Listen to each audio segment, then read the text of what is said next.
Welcome to the Life with Joey Calvo podcast. I'm Joey Calvo. Before we get started with this podcast, I need to take a minute out because there are, of course, everybody's heard about the California wildfires and how everybody's, how lots of people lost everything in the fires. And here in Philadelphia, the local CBS station is working with the American Red Cross. I think all of CBS is working with the American Red Cross. I know people personally that know people that lost a lot of things. And I do have friends that are out there in California, and so I'm praying for them to manage through this. I'm also asking for people to support the victims of the fires. So donate to the local Red Cross, whatever charities that are working with the victims of the fires. Please help them as much as possible because they're people too, and they would probably do the same thing for us if we had that problem. So it's best if you get the opportunity. And the reason why I say that is because I have a supermodel friend, believe it or not, by the name of Carol All. And she reaches out. Her and I chat a lot. And she reached out to me yesterday to tell me Molly Sims, who was in the show Las Vegas, was crying on Instagram because of what is going on out there. So I turned around, I told her, I said, send me links to that. I can put it in for the next podcast and stuff. So that's why. So with that being said and done, today I have the very beautiful Beth Pellino Dudzic. She is a romance writer, and she looks very romantic herself. And she is the author of the Perfection Saga. And so, Beth, first of all, welcome to the podcast. Thank you very much, Joey. I really am happy to be here. Yeah. And so tell us who Beth really is. Okay. Well, I was born in the Bronx, New York. Mm-hmm. And I have to say my parents were teachers. So I grew up from a very early age listening to music because my parents were young. Mm-hmm. And we left the Bronx and we moved to Westchester County, the northern part of Westchester County, which was considered, they're so far away. No, it wasn't. And I grew up in a very idyllic, what you would expect, riding your bike, staying till dusk. It was just a wonderful, it was a wonderful growing up. And my grandparents still lived in the Bronx, so I enjoyed being with my grandmother so much. And, back in those days, my grandmother it was called we're going to the Avenue where all the stores were, and everybody knew her. And honestly, I remember my brother and I walking down the street, and we had lunch because everybody would be, here's a cookie, here's some, it was just an unbelievable experience. And then my dad moved us down to Orlando for 2 years.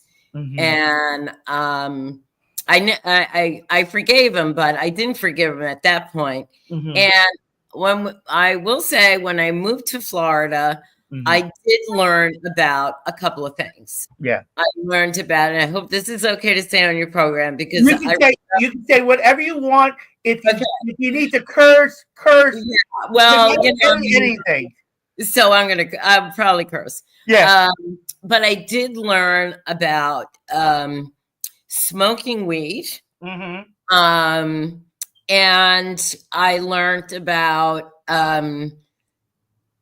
boys and going all the way. And Uh-huh. I was in love with the first boyfriend kind of thing. Yeah. And then my father said, we're moving back to New York. And we moved to Yonkers, Uh-huh. which is right by the Bronx, and then there's Yonkers. Yeah. And I believe it or not, I'm actually a Jersey boy. So okay, we're in Jersey. New Brunswick, matter of fact. Okay, So okay, right by Yonkers. yeah, so I'm a Rutgers guy. A So Rutgers guy, yeah, yeah. so I grew up where I grew up.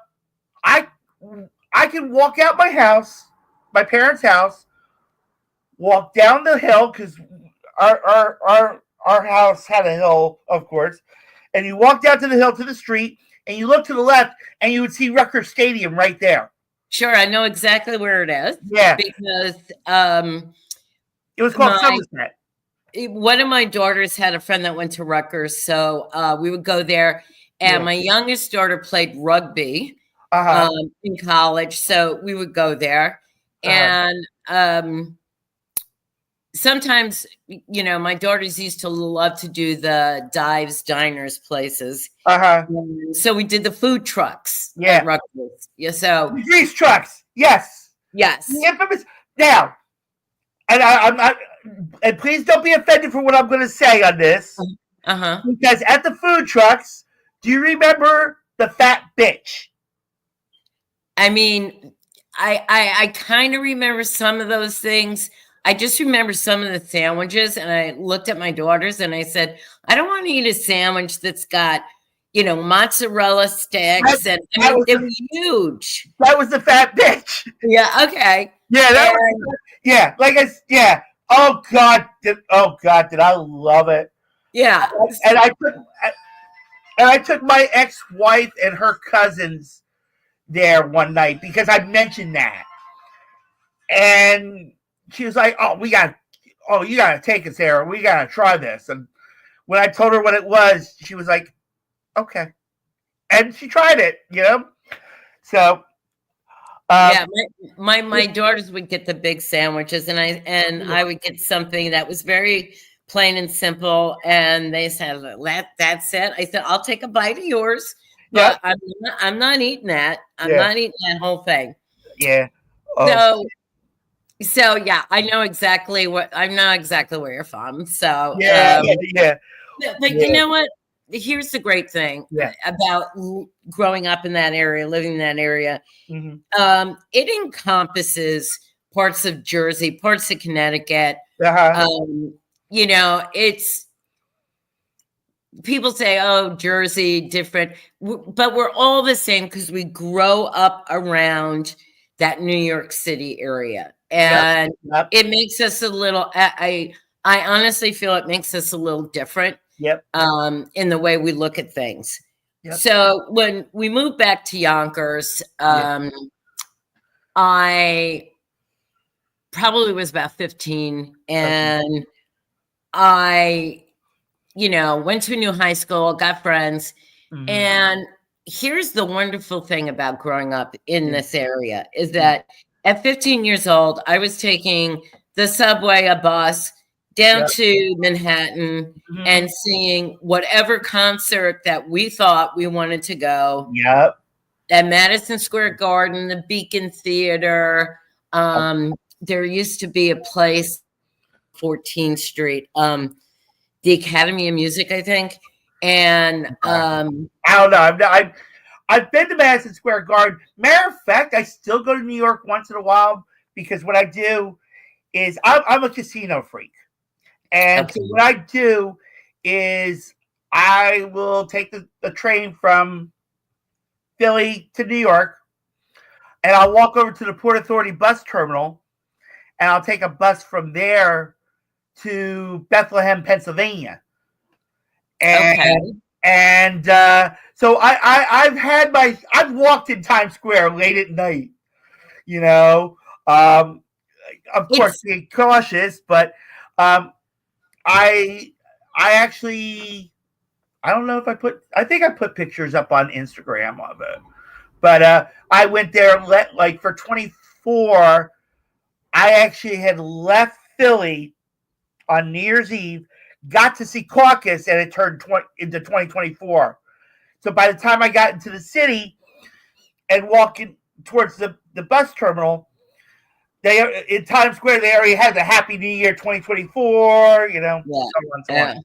So but it's funny. I did that once, yeah, and when you're younger, you're like, yeah, I would never ever. And I watch it on TV, and I said, those people are crazy yeah, because I did the Times Square thing, uh-huh, and I'm not very tall, and you're crushed in, yep, and then it's cold, and you have to go mhm, to the bathroom, and nobody uh-huh, uses the bathrooms. yep, So I always said I'm never again, and I never did. yeah, But yeah, that was as a teenager. yeah,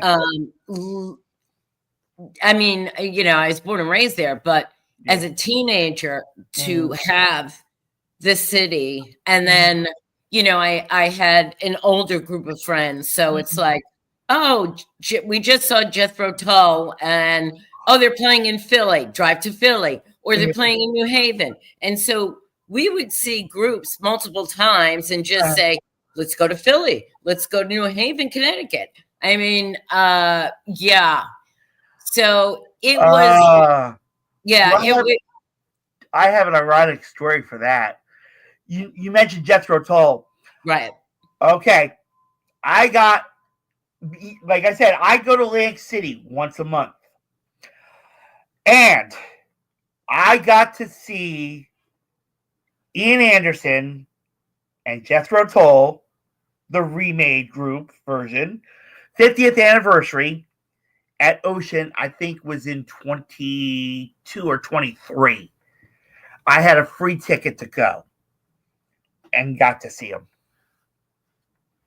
So now it's funny that you said that because Yeah, I did a podcast with somebody, yeah, and they said they had recently gone to see Ian Anderson mhm, with basically, I guess, a remake of Jethro Tull. yeah, And that, I mean, I remember, back in the day, and yeah. they were excellent. And he said Ian Anderson started like saying to people, don't take my picture. Yeah, Um, yeah, and he was like the curmudgeon old guy, like, get off mhm, my lawn. And I was like, wow, mhm, that's not at all the way it was back in yeah. the day. He was like that in Atlantic City too. They Oh, wow. they had. I almost got thrown out because I came close to taking a picture. Oh, wow. See, Yeah, yeah, and I'm sure we'll get to the music part. yeah. And so for me, part of the impetus of um, this book, or Mhm, these books, I should say, yeah, I thought it was one book.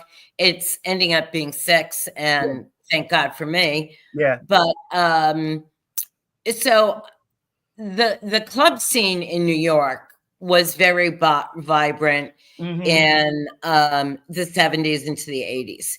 mhm. And either you went to a specific club, care Yep. who was playing, or you followed a band. Yeah. And you followed them. Were they in Westchester, then Long Island? And notice I say Long Island, it's one Yep. word. Um, Mhm. or Jersey. I Yep. mean, so you went all over the place. Yep. I started dating a guy who was a roadie for the Mhm. number one. They were the biggest band on that circuit. Okay. And so I got to meet the band, Mhm. and two of the guys were lifelong friends Yeah. that they met my daughters. And, so that's how deep we were. Yeah. And then once you get into it, Mhm. then you meet all these other people in other bands, and you develop friendships. And then I started dating, and it was a serious kind of thing, live-in boyfriend. Yeah.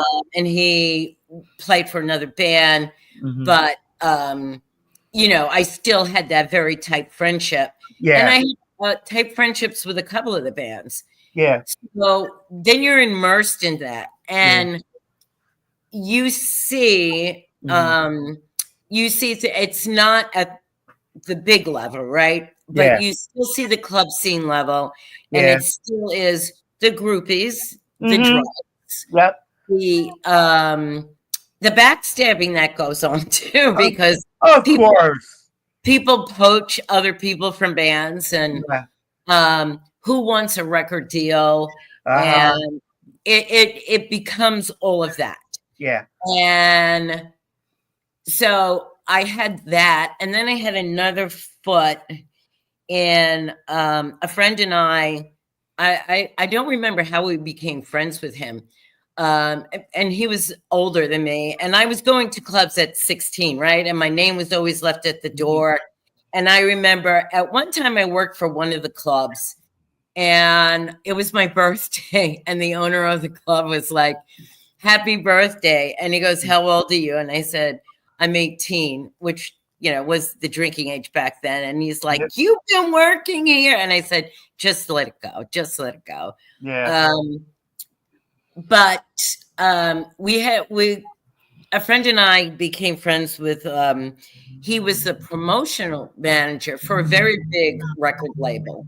So we would get to go to a lot of concerts, get backstage, the whole bit. Yeah. And so then you see that side, and it's the same thing, but it's just a little elevated.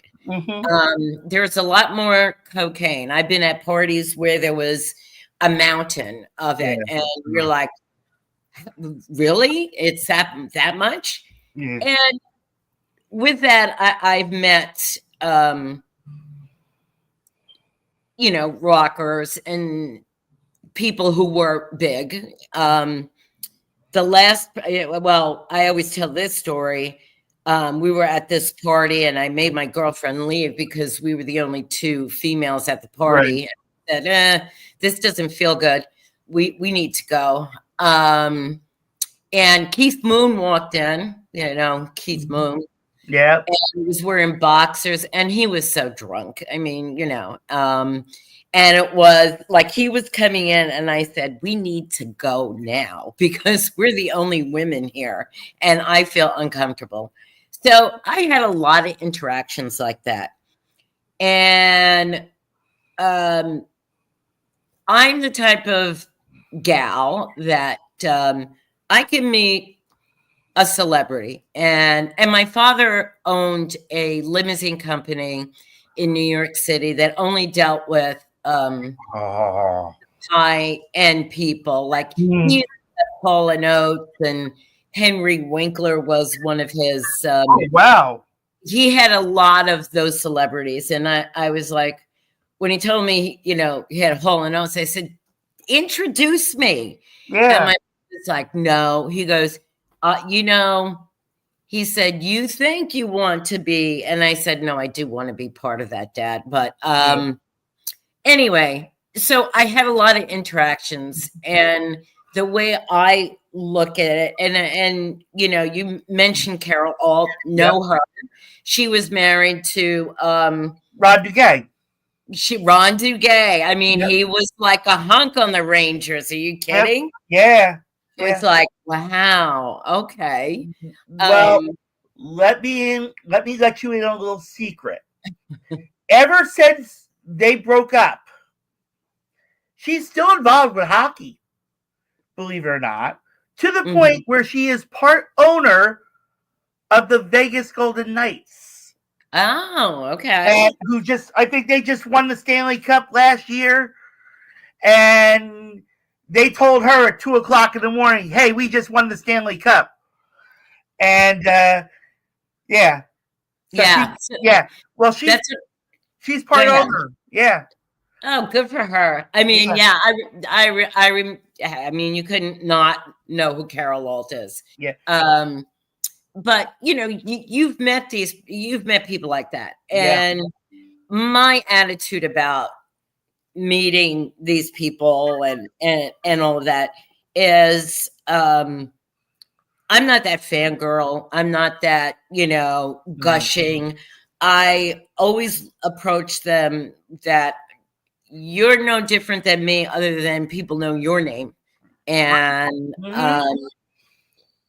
but you and I are the same. Yep. Now, with writing, I totally feel that I'm on the level of anybody I would meet. Yeah. And because the books are about rock and roll, and I've written lyrics for about 16 songs, and they're dispersed through the books. Okay. And I have 3 more to write. Okay. Now, I can write lyrics. I can tell you the idea of what I think the song should be. Is this a hard rock song? Is this a more kind of, I don't want to say love ballads, because I hated those. All those love ballads, and then I go immediately to like Journey and Styx, and it's like, I'd probably be the perfect boyfriend for you then, because I'm also into smooth jazz too. Yeah. So, and I'm actually friends with a smooth jazz guitarist named Eric Essex, and I've had him on the podcast twice. So if you went to the YouTube channel and you saw in the live section, there is an interview I did with Eric Essex. And when I did that one, the first one we did by phone because, of course, I didn't have access to this platform that I'm using now. But when we did the second one, he actually told a story on how he met a young Ruben Studdard. And they did, and last year, 23, I think it was 23, excuse me, 23, I think it was 23, that they did a version of Ain't No Sunshine together. Okay. And I play that on the podcast too. But yeah, I matter of fact, before you came on, I have Spotify. I do too. Course, I have a playlist on Spotify. Yeah. My mix is from Billy Joel to Michael Jackson to the late David Sanborn to the late Al Jarreau to Eric Essex to Sting. Love Sting. I saw him and Peter Gabriel at Jones Beach. Oh, matter of fact, when Billy Joel did his 100th concert and they showed it on CBS, Sting came out and did I just played it before you came on too. Mulberry Street. Okay. The big man on Mulberry Street. He sang that. Sting sang that. And I was like, what's this song? I got to figure this out. And I found it. And I was like, oh. So I have it on there. But I also have Allentown and others. But I also got the opportunity, and this was about 2011 or 12, maybe 13. I got the I had won some tickets through the local classic rock station here in Philly, and I got to see Boz Scaggs, Michael McDonald, and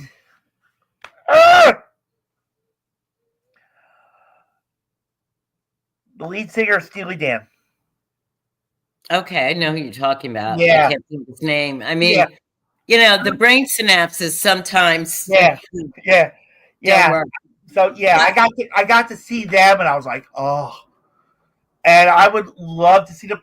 The other group that I would love to see, at least in my life, even though they're practically dying off, is the Stylistics.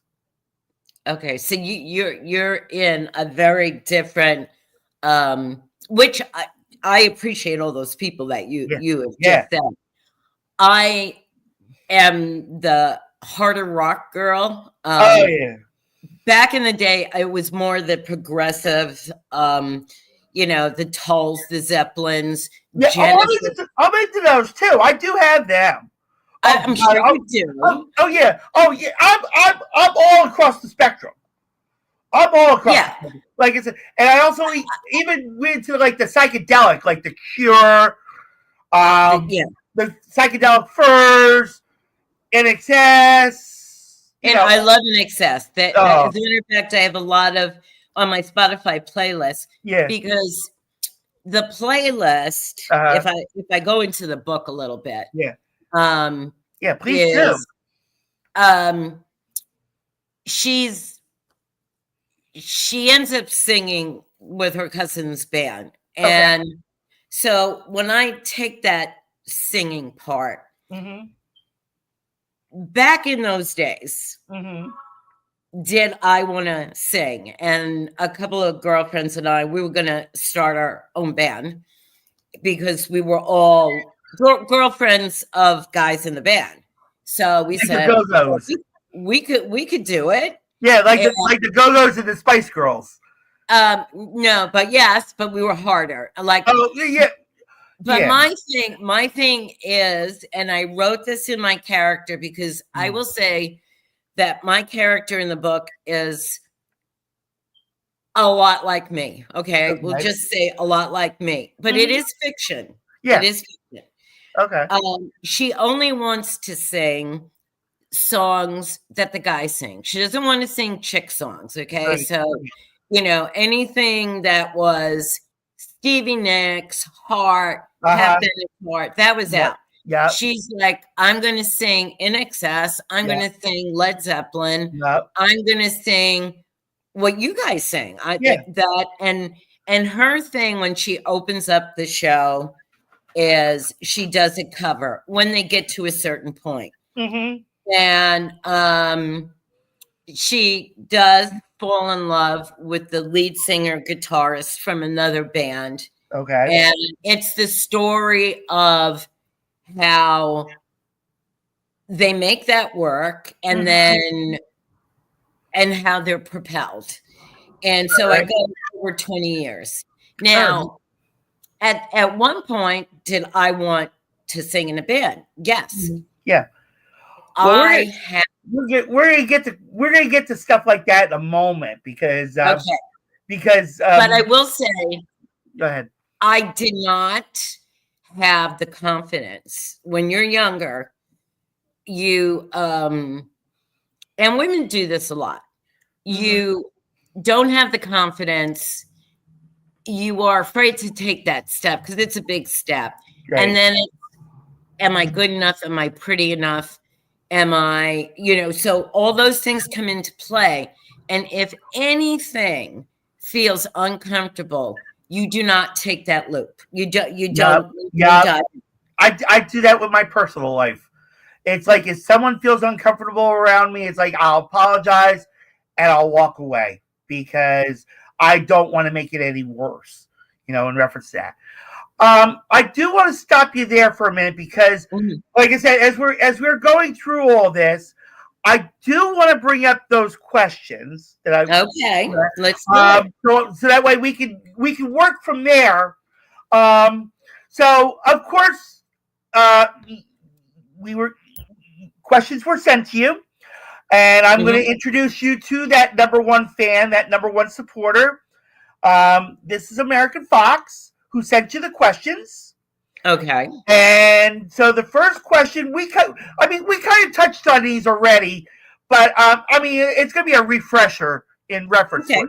So the first question that she had was, what was it like growing up in New York? And I know you mentioned how, in reference to growing up in Yonkers in the Bronx, and also going to MSG. Like I said, I loved going to MSG.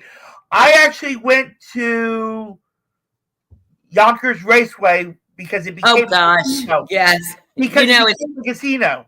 Yes, I was going to say, it's a casino now. Yeah, I went there, and even Belmont became a casino too. Oh, really? Really? Resort World, or no, it was Aqueduct. They took over. It was Aqueduct. Okay. Yeah, so I've been to them, and I kind of wasn't a big fan of theirs. No, it's I had gone because my husband, we used to go to Foxwoods all the time and Mohegan Sun. Yeah. And I remember to go there. You need to go there. It's very nice there. Yeah. And a couple of times we went to Yonkers, and it was like, I'm a blackjack player, so I play the slots. I'm a Mr. Cashman fanatic. That's why I didn't like New York. Matter of fact, I went to Vegas in 21 for the first time in 21 years, and there were no Mr. Cashmans around. I was like, oh my God. I was like, I got nothing to play up here. But I did wind up hitting the machine at Planet Hollywood. But I do more of Atlantic City. Matter of fact, I'm going there next week, and I usually get free rooms.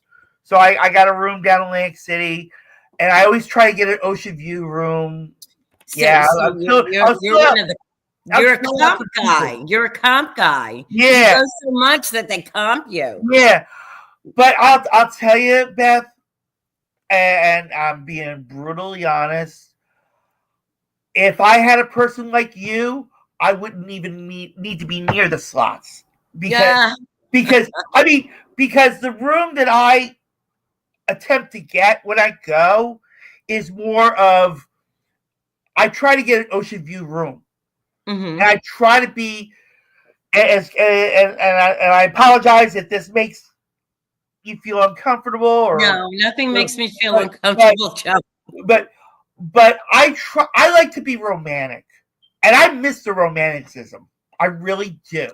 I love telling somebody, as like we're looking over the ocean, how beautiful they are as compared to the ocean. And the sun, the moonlight over the ocean, and walking along the beach and doing romantic type things, hand holding things. I miss it. So I was, and like I said, I'm sorry I used you as an example in reference to it, but it's just like you said, yeah, I get comps, but deep down, I mean, I can enjoy the comps, but you want to share it. You want to share it with somebody. Yeah, I just want to make. I try to make it special for me. But when I wind up going, I'll say, oh yeah, I had a decent, I had an okay time. I went down, won $2,000 on Christmas 21, or Christmas Eve, I won $300 at a Borgata. But it's not the same as being there with someone and really enjoying a holiday or a get together, or even Valentine's Day coming up, stuff like that. Yeah. So at the, like I said, it's like I feel bad that I'm letting my heart out at the same time, but at the same time, it's I'm into like the romantic comedies, and I, anything rom-com, anything romantic could set me off. Okay, so my books are totally romantic. They're not rom-coms. Okay.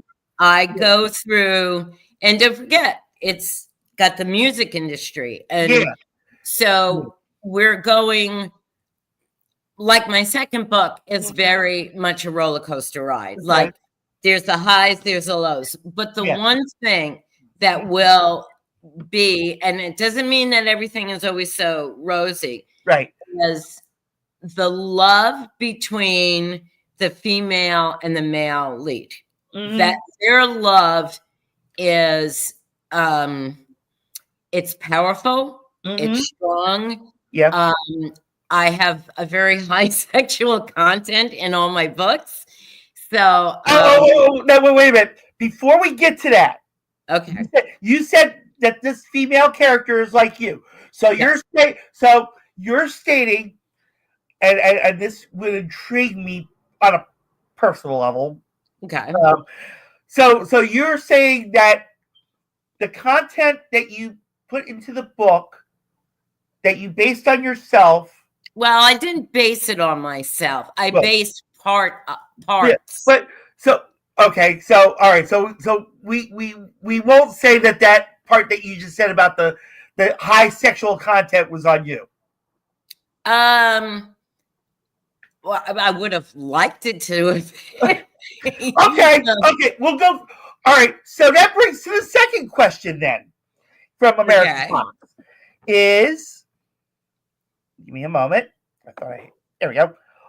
I did have it. There we go. Let me get back up. How did you inspire to be an author? Okay, so wanted to be a singer. I wanted to go to school for acting, and my parents said, "Oh hell no, we're not. You're not doing that." So I always believed that I was meant to do something entertainment wise. I always felt that I should be somebody that somebody knows. Yeah. But my life went in a different direction. And I lived in Hawaii for a while, but not the best first marriage. Opposites don't attract, by the way. Yeah. I will say that. Yeah. But I did have I have 3 daughters who I love dearly, and when we're together, it's not, they treat me like mom. It's not, I don't believe that, oh, my mom's my best friend. Mom is mom, but we have a great time together. Yeah. So my creativity was coming out in different ways. Like I gave the best parties in Honolulu, right? And because my ex was, I had a very privileged life there. Yeah. So, so everybody loved to come to my parties because they were big. So for years, but for like 25 years, I've had 4 stories run through my head. Wow. I had this one, I have one that I started to write and I had to put it down because my editor told me, I book 1, they said, no, that's 2 books that you wrote. Yeah. So after she edited, and as she was editing, I started writing my next story, which is totally different. Right. And she said, I want you to continue the story. Pick it up where you left off. And I said, oh, okay, I can do that. Yeah. And that became 3 and 4. Yep. And 5 is really long. I don't know where I'm going to have to break it someplace. But it goes through the happy times. But the 2 main characters are truly, truly in love. I mean, they have a very deep love. And there's a reason why. Okay. I mean, so I go into why that these 2, like, they meet, and the first time they meet each other, it was like a magnetic electric attraction. It just was like, that's it. So that's where the story for me is fiction, because I wasn't in a band, and I wasn't from Long Island. But I will say one thing. Yeah. She did come from, and I make it very clear, she's very wealthy because her father owns a very big construction company. Okay. And her father's also connected. Okay. And the way I put it. Okay. And that part I can relate to. My father's been gone for 10 years. So I can talk about it without talking about it, because when you're raised in that kind of family, something that you know, but you never talk about. It's not, it's never discussed. You just know. Right. And, It's kind of like The Sopranos in a way. oh, it was totally like The Sopranos. Are you Yeah, kidding? yeah, Yeah. yeah, yeah, Yeah. It's totally like that. yeah. But before we go, I'm only going back because you know how you mentioned that you know you wanted to be a musician. If I told you I wanted to be the next Howard Stern back then, oh my God, I actually wanted to go to broadcasting school to try to be the next Howard Stern. 20 years ago. And then, oh no, it's been 22 now. But, and then 20 years later, I revisit the idea and I went to the same place that I was going to go originally. And it went from now back, I'm dating this back to 2000, was $8,000 for 16 weeks at the Connecticut School of Broadcasting. I knew you were gonna say that. I knew you because I had friends who went there. Yeah, and now it's 15,000. Yeah, yeah, and I wanted to go, and I actually have friends that are news reporters, and there's one who actually works for a cable news station. And I attempted to get this person on the podcast. And at the same time, I was like, listen, I would love to put this podcast on this station and be like Larry King, the late Larry King. Yeah. You know how he had Larry King tonight and they had all these interviews? Yeah. That was what I was trying to do with this, was try to be that. Because I had, I don't know if you're a fan of Blue Bloods. I know of it. The Tom Selleck. Yeah, Tom Selleck. Yeah. Yeah.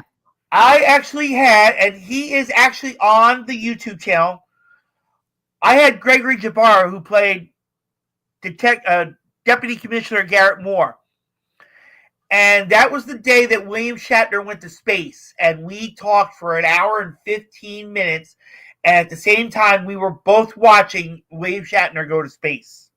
Yeah, that was I mean, I think it was cool for him. Yeah, yeah. So we did that. And like I said, in reference to, like I said, you want to be a musician. Like I said, I wanted to be, and I still have the thoughts once in a while of wanting to go to broadcasting school and be on a New Jersey 101.5 or close to Sirius XM or something close to that, and really take this podcast up another level. So American Fox had one more question for you. Okay. And that question was this goes to what you were saying about what you put in the books. Right. What are your goals as a musician? Okay. Well, I am getting I will say this. I work out. I did not do it today because I had a podcast at 11 o'clock this morning. Right. And I am, I'm a little OCD, I will tell you. I wake up, clean my house, and I do the same routine every day. So my house is very clean. Okay. And then work out for 90 minutes. And when I'm working out, I play my Spotify playlist. Yeah. And I sing. And there are certain, like, I will tell you this. Yeah. I can sing very good Pearl Jam. I guess Eddie Vedder and I have the same kind of voice.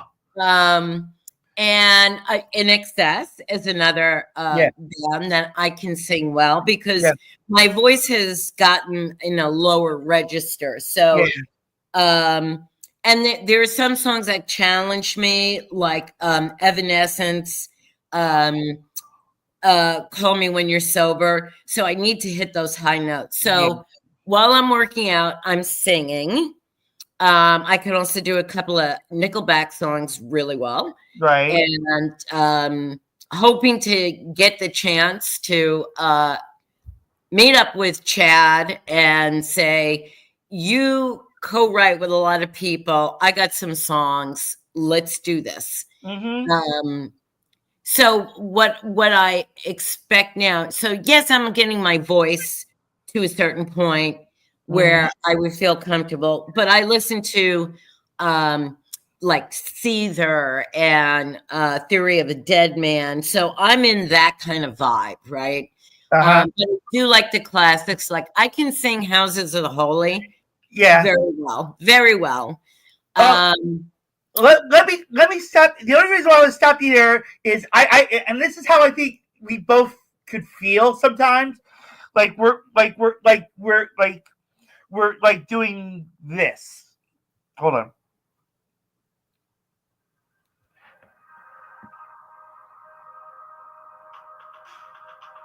Can you hear that? Yeah. This is from my Spotify.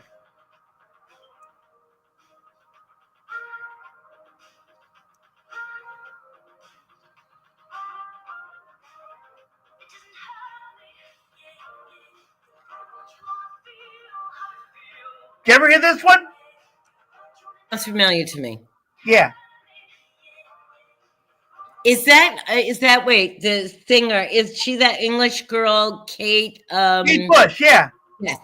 Running Up the Hill. Yes.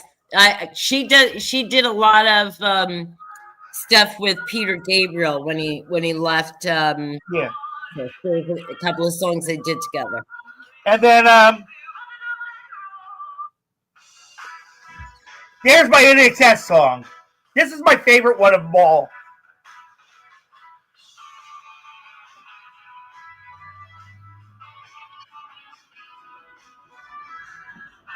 I know the song.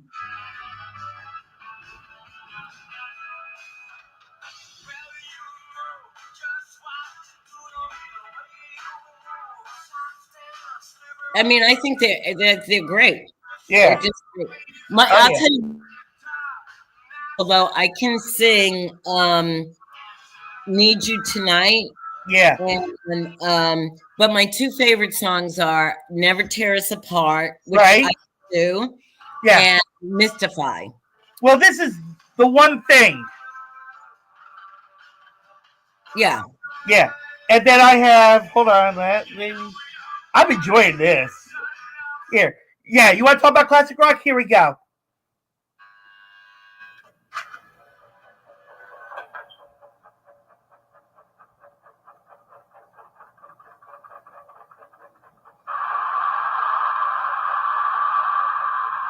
I usually can tell what. Is this Pink Floyd? Yes, it is. Yeah. This is Welcome to the Machine, but I also had this one. That's what I thought it was. That's what I thought it was. Yep. I do have some Pink Floyd on my Spotify too. Yeah. And the songs on my playlist that I picked.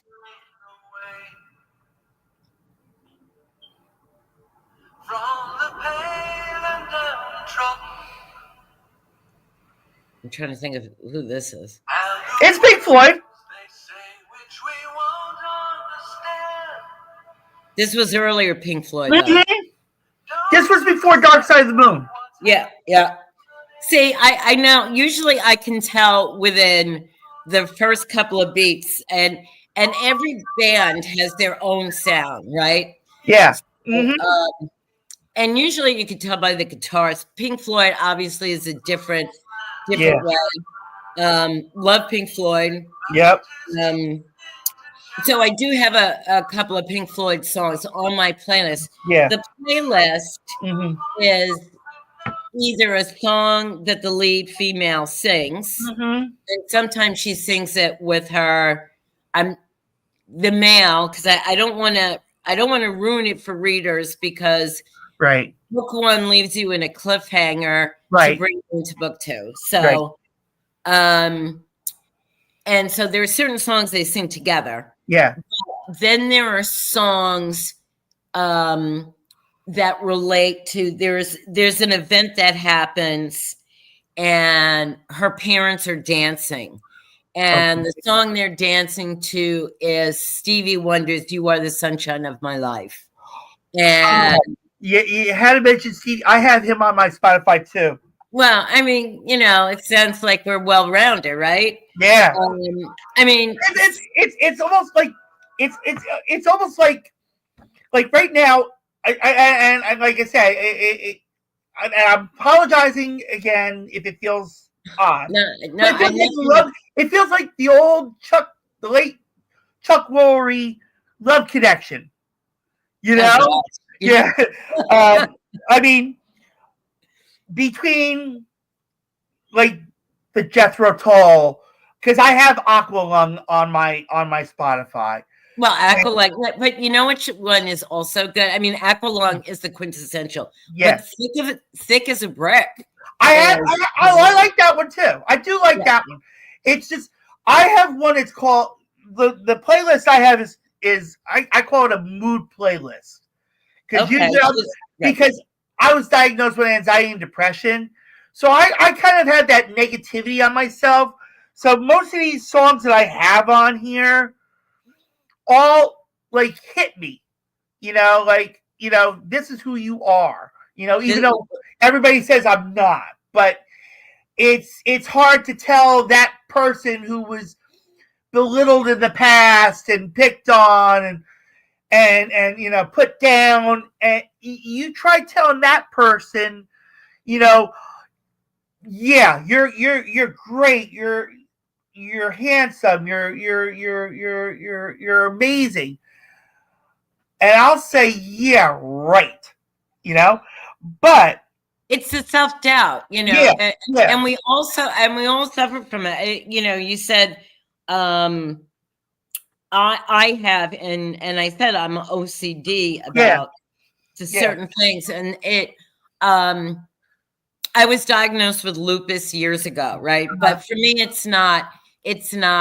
my internal organs; it's musculoskeletal. So I have fibromyalgia, I have RA, but I take a lot of medicine. Yeah. But one of the byproducts of that is GAD, right?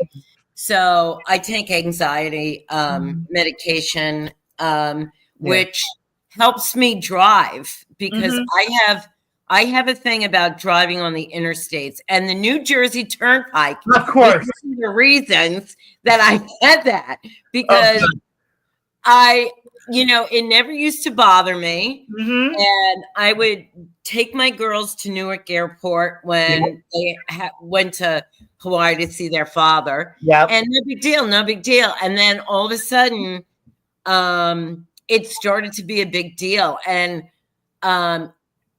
then when somebody else drives, I would sit there and I would say, I feel like I'm in a pinball machine. Yeah, they're just going boom, boom, boom, and there's 6 lanes of traffic, and you're like, oh no, I can't do that. So where I live now, it's a little bit, I can drive to Atlanta, which is 2 hours away, right, and it's only 2 lanes of interstate. So I'm testing myself a little every day, but when you have a panic attack when you're driving, it's the worst experience in the world. Yeah. So I take secondary roads. Actually, when a cousin of mine got married, and my mother doesn't drive, so she moved down by me because I'm the only daughter. She's got 3 sons, but I'm the daughter. Yeah. And so we flew into Newark, and the wedding was in Rockaway, New Jersey. Okay, off of 80. Yeah. Yeah. And but we were staying at a hotel Midway. Uh-huh. And I said to my mother, I got to find secondary roads because I'm not driving on any of these highways. Yeah.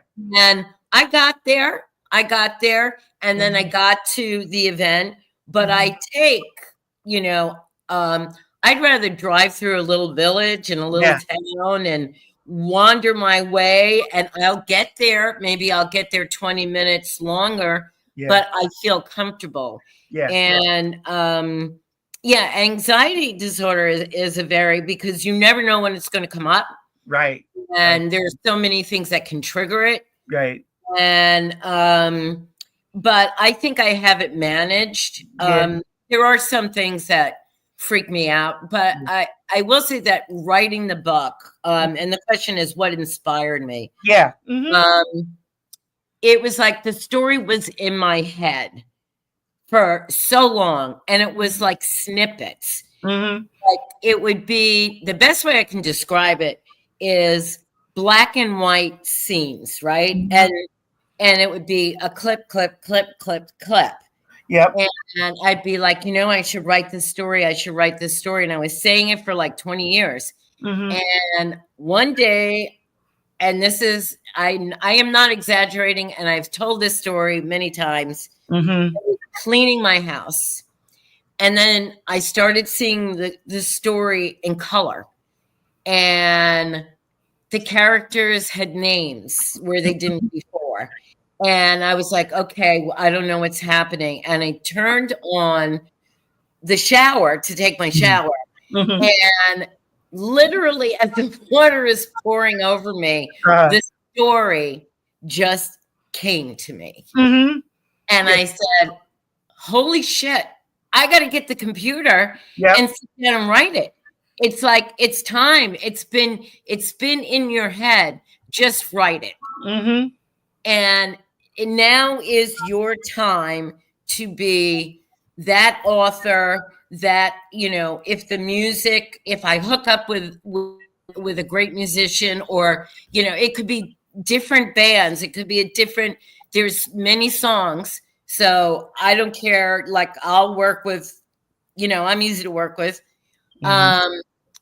Get the songs out, and I would love the series to become a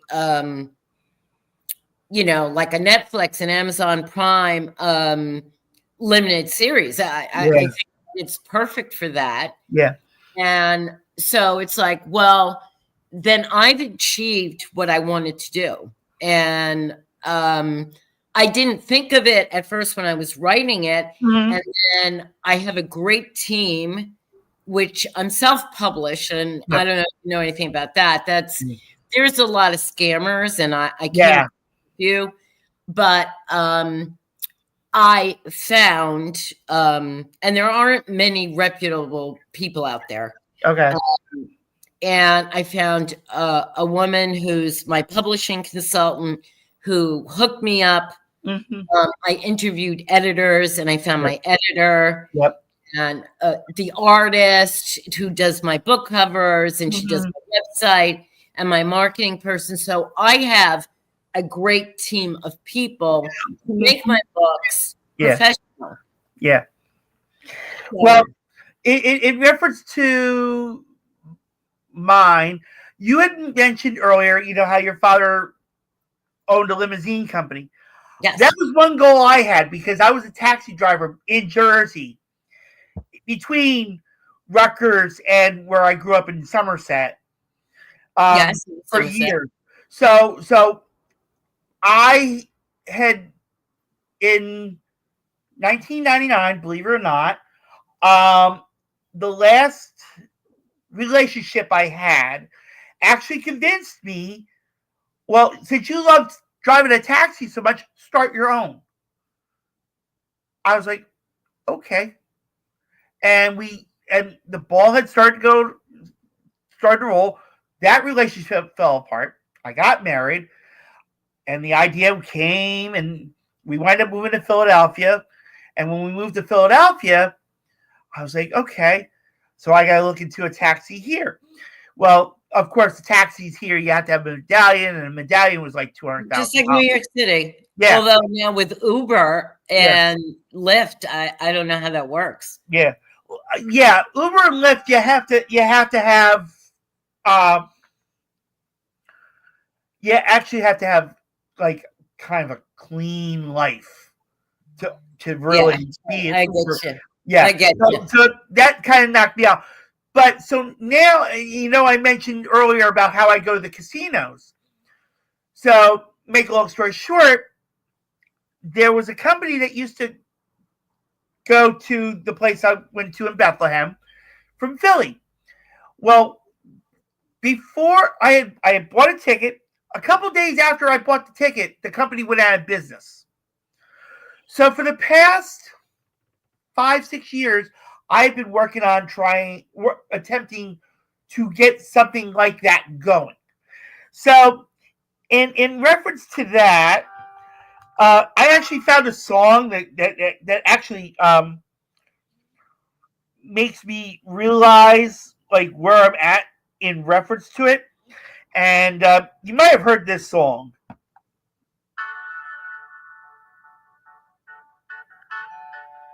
Supertramp. Yep. I mean, all I need is a few. I just need a few notes, and I would be good and name that. All right. You know what? I mean, we've got over the hour. Let's have a little fun off of this. Okay. All right. So now, folks, we're gonna test the real Beth.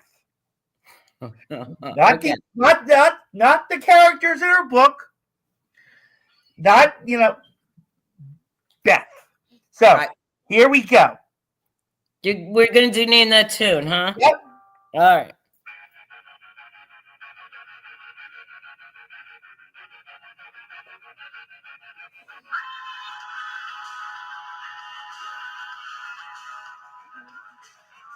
If you need a clue, tell me. Floyd. Is it Nope. Pink Floyd again? Nope.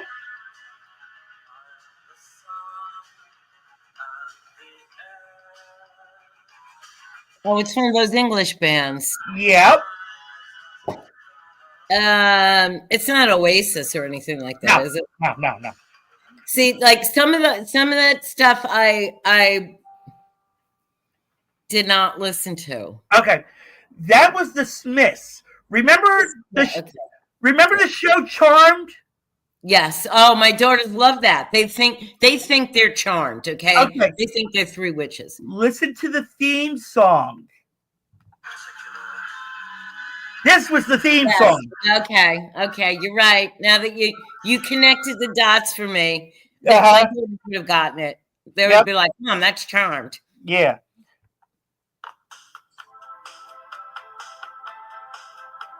This is something from the 80s for sure.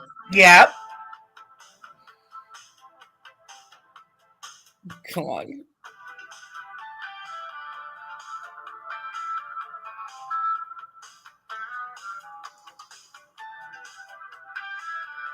Long intro. Mm-hmm.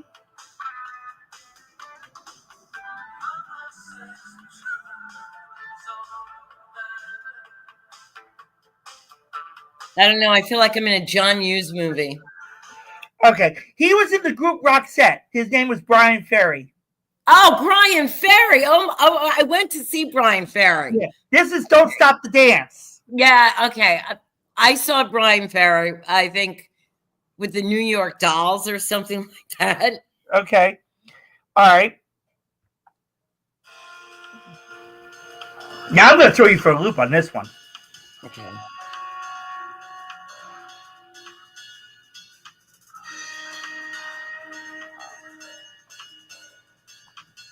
Actually, a slight loop.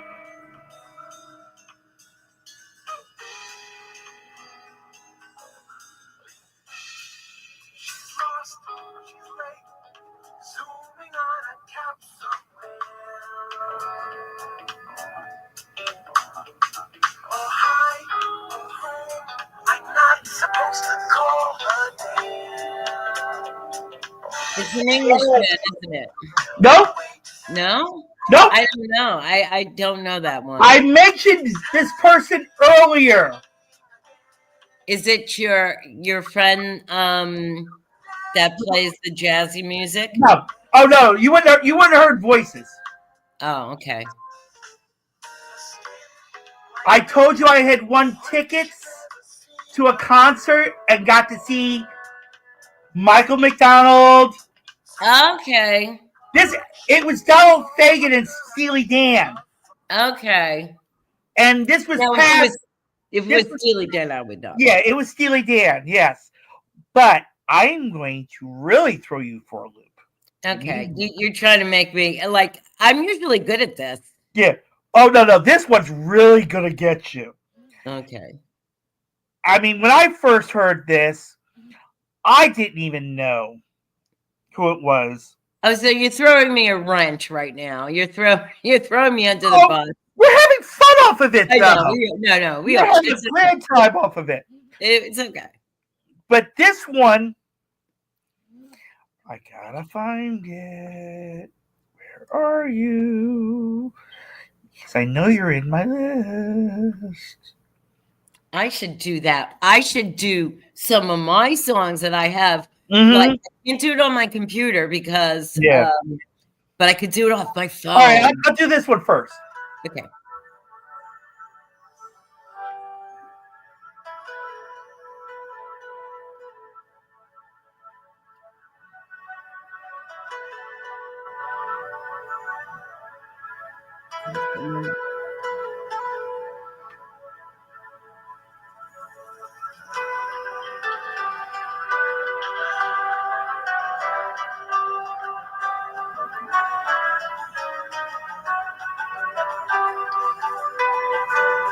And I mentioned him earlier. Oh, wait a minute.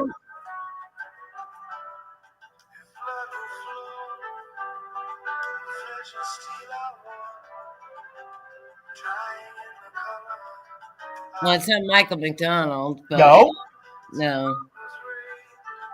I mentioned it with Billy Joel. It's Sting? I mean, I know Sting. It's a Sting. It's called Fragile. Can I tell you a story? Yesterday. Now I raised my daughters with every music that there was. Okay. Yep. And so I don't like to admit this because I feel I'm too young, but I do have a 14-month-old granddaughter. Okay. My other daughter was watching her and she was FaceTiming me. And she said, Mom, she was dancing to Sting. And she, like, every time she hears Sting, she dances. And I said, oh, good. I said, you guys are you're introducing her to that music, right? And she said, yeah. And I said, because her mother, my oldest, said, Ashley used to love Shock the Monkey by Peter Gabriel. Yep. When she heard that song, she would dance. And I said, oh, so P's dancing this Sting. And it's so cute. So you really went on a deep cut with Sting. Because I know most of his music, obviously. And my daughter was the one, she was looking at tickets and she said, we have to go to Jones Beach because it's Peter Gabriel and Sting playing together. Yep. And I said, and she goes, Mom, no, I mean, there's no, yes, we're going. And I said, all right, I'll buy tickets. And my mother was in town. I was still in New York. And I said, okay, this is your Mother's Day gift, all right? We're going to this concert. Yeah. And I don't think she ever been to a concert because she was like, I can smell all that marijuana. And I said, get just, that's the way it is. Just shut up. And it was a great concert. And, Gabriel did some stuff. Sting did some stuff. And then when they collabed, it was phenomenal. And it was a great concert. So to interject something, the concert when I moved back to New York, not my first concert, Yeah. but because I mean, Tuck Madison Square Garden, been there millions of times, took the kids to the circus, Knicks games, Ranger games, come on, New York, I've been there. Yep. So we were back in New York, and my oldest daughter was really into grunge alternative as she was pretty young. All right. So Korn was in town. Okay. So she loved Jonathan Davis. She just loved him. Okay. And then I said, okay, I'll buy tickets to Korn. And so I took these 3 kids. Yeah. To see Korn and Puddle of Mud. And people looked at me, and I was just like, hang on to mom. Yep. And I know I got strange looks, but that was their first concert. I don't believe you got strange looks. I don't believe that. Well, they didn't like the outfit that I was wearing. I was wearing a leather skirt and a bustier. And guys were saying, I gotta watch. I gotta watch that. And they were like, why can't you just be like everybody else's mother? Why do you have to be like that? And I said, I didn't ask these people to say this stuff. Yeah. And they're like, I don't like it. Yeah. And then the next concert I took them to was Red Hot Chili Peppers and Stone Temple Pilots. Oh my God. Yeah. Oh, I love Stone Temple Pilots. Oh my God. So I do too. Yeah. I mean, I mean, there's some songs I like. I'm like one of these like little picky ones, but I'm gonna throw you for another loop very quick. All right. Okay. We're gonna go back to name our tune, and then I got a story for you. And I mean, and then I'm gonna ask you the craziest question because it will come off of what I'm saying. But here's the challenge. Here's the name that tune for you, and it's gonna be a shocker.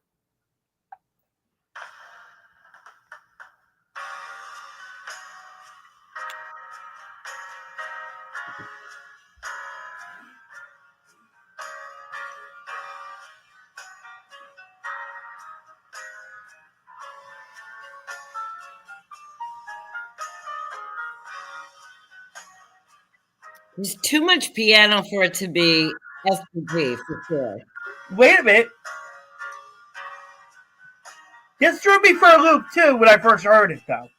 Unless it's Velvet Revolver. Nope.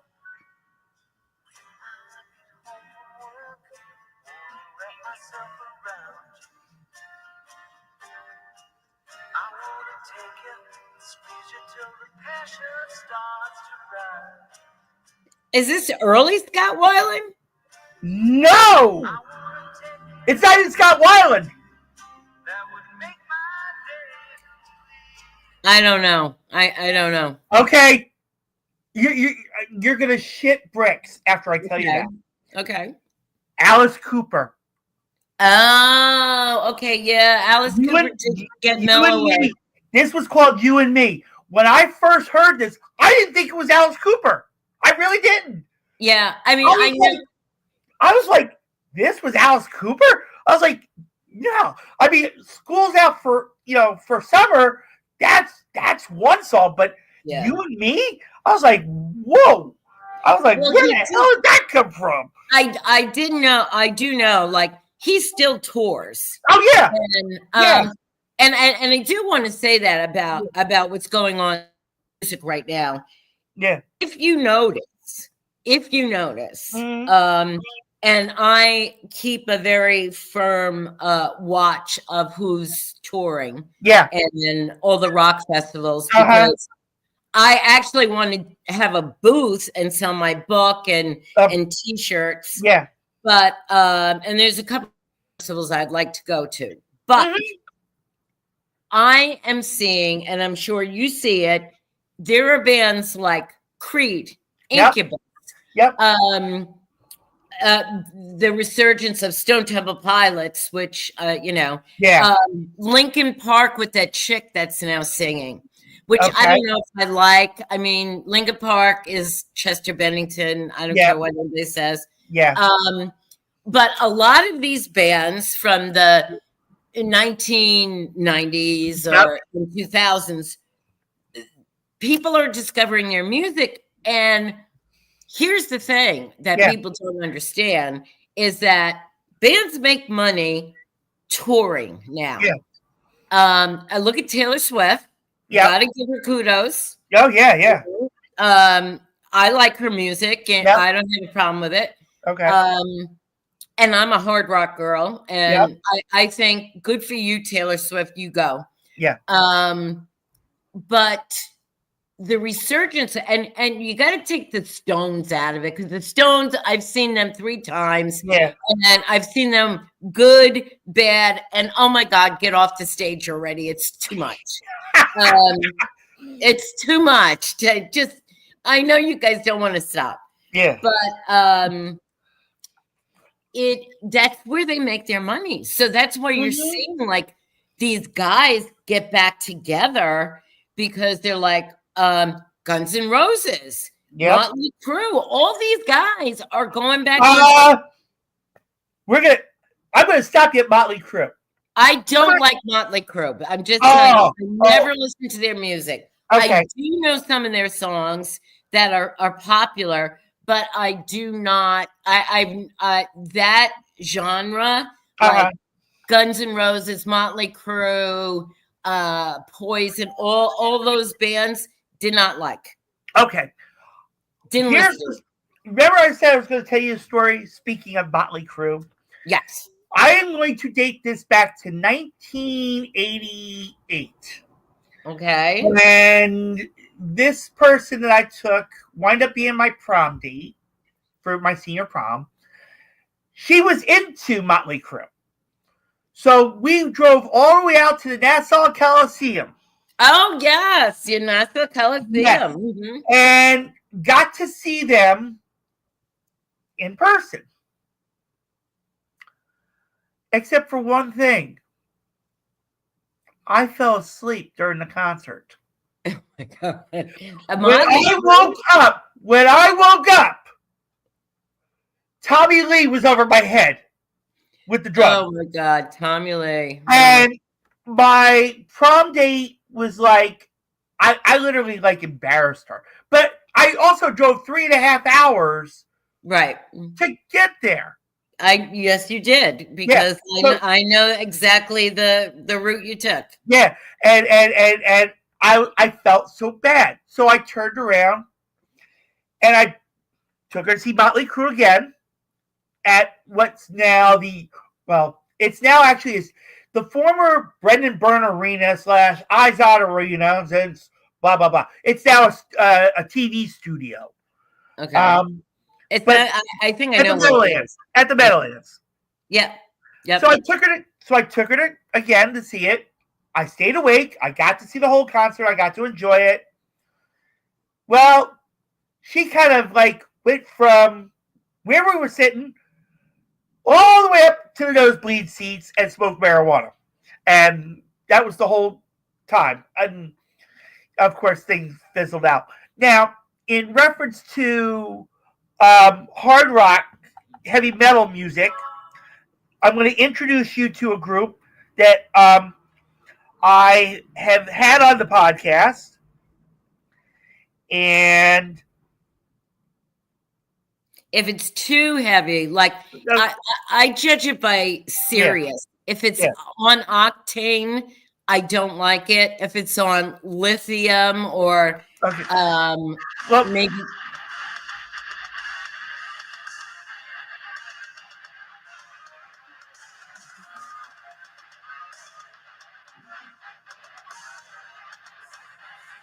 There's so many of these bands now. They're from New England, just to let you know. It's not Hailstrom, but there's another band that has a chick in it, and I forget the name of the band.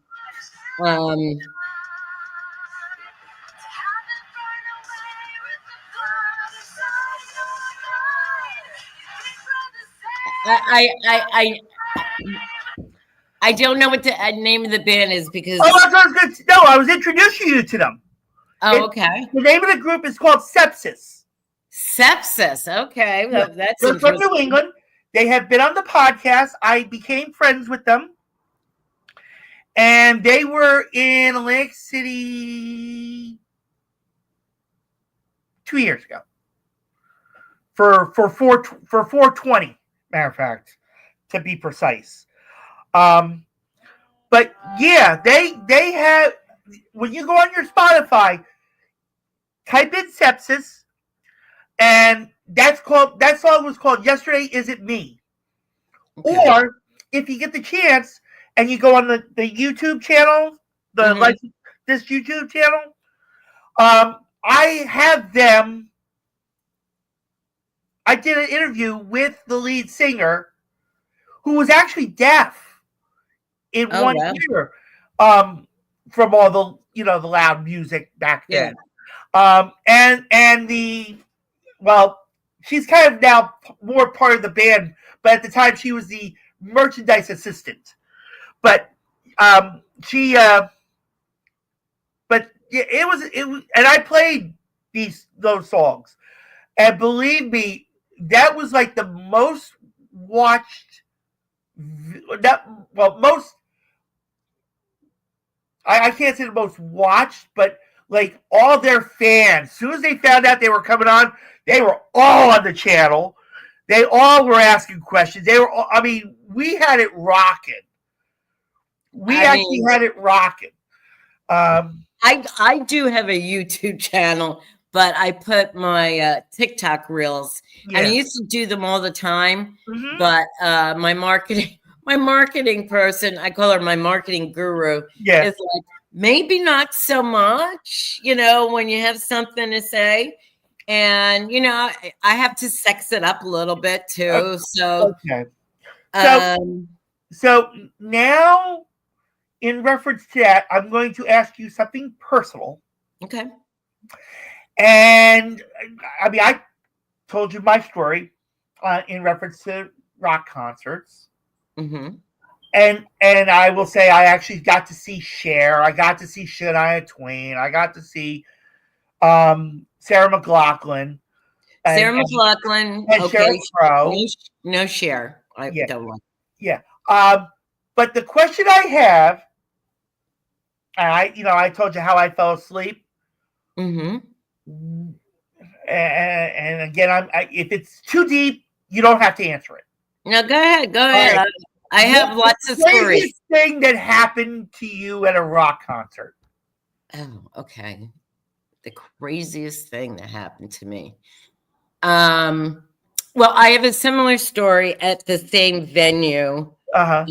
But this is not the crazy story that I'm going to tell you. Okay. I met a guy on Jones Beach. And he took me out for a date, and he was really into Jackson Brown. And I said, "Oh my God. I cannot stand that." Jackson Brown on my Spotify. I said, "I can't stand that music." I said, "I'm not into Crosby, Stills, Nash and Young. I hate Grateful Dead. No, all of that." Right. So he picked me up and took me to the second date. And I know where we're driving. I know we're driving to Nassau Coliseum. Right. And I said, "What gives?" And he goes, "I got tickets to see Jackson Brown." And I said, "Are you fucking kidding me? I hate him." I said, I gotta sit through this. And it was the most excruciating thing. And the only thing I could say is that his encore was Stay, which was about the only thing that I liked that he did. And I got Doctors in Love on mine. Yeah. So anyway, so that is, but I don't even think this is weird. I mean, I've been backstage for like Bachman Turner Overdrive and stuff, but and other concerts, but I think this was, and I think I can say it now. Go for it. If you feel comfortable saying it, go for it. I had a friend who worked the door at oh God, it would just slip my the in Passaic. What was the venue in Passaic? Because we had one in Port Chester. I don't remember offhand. It'll come to me. See, the synapses sometimes don't work. Yeah.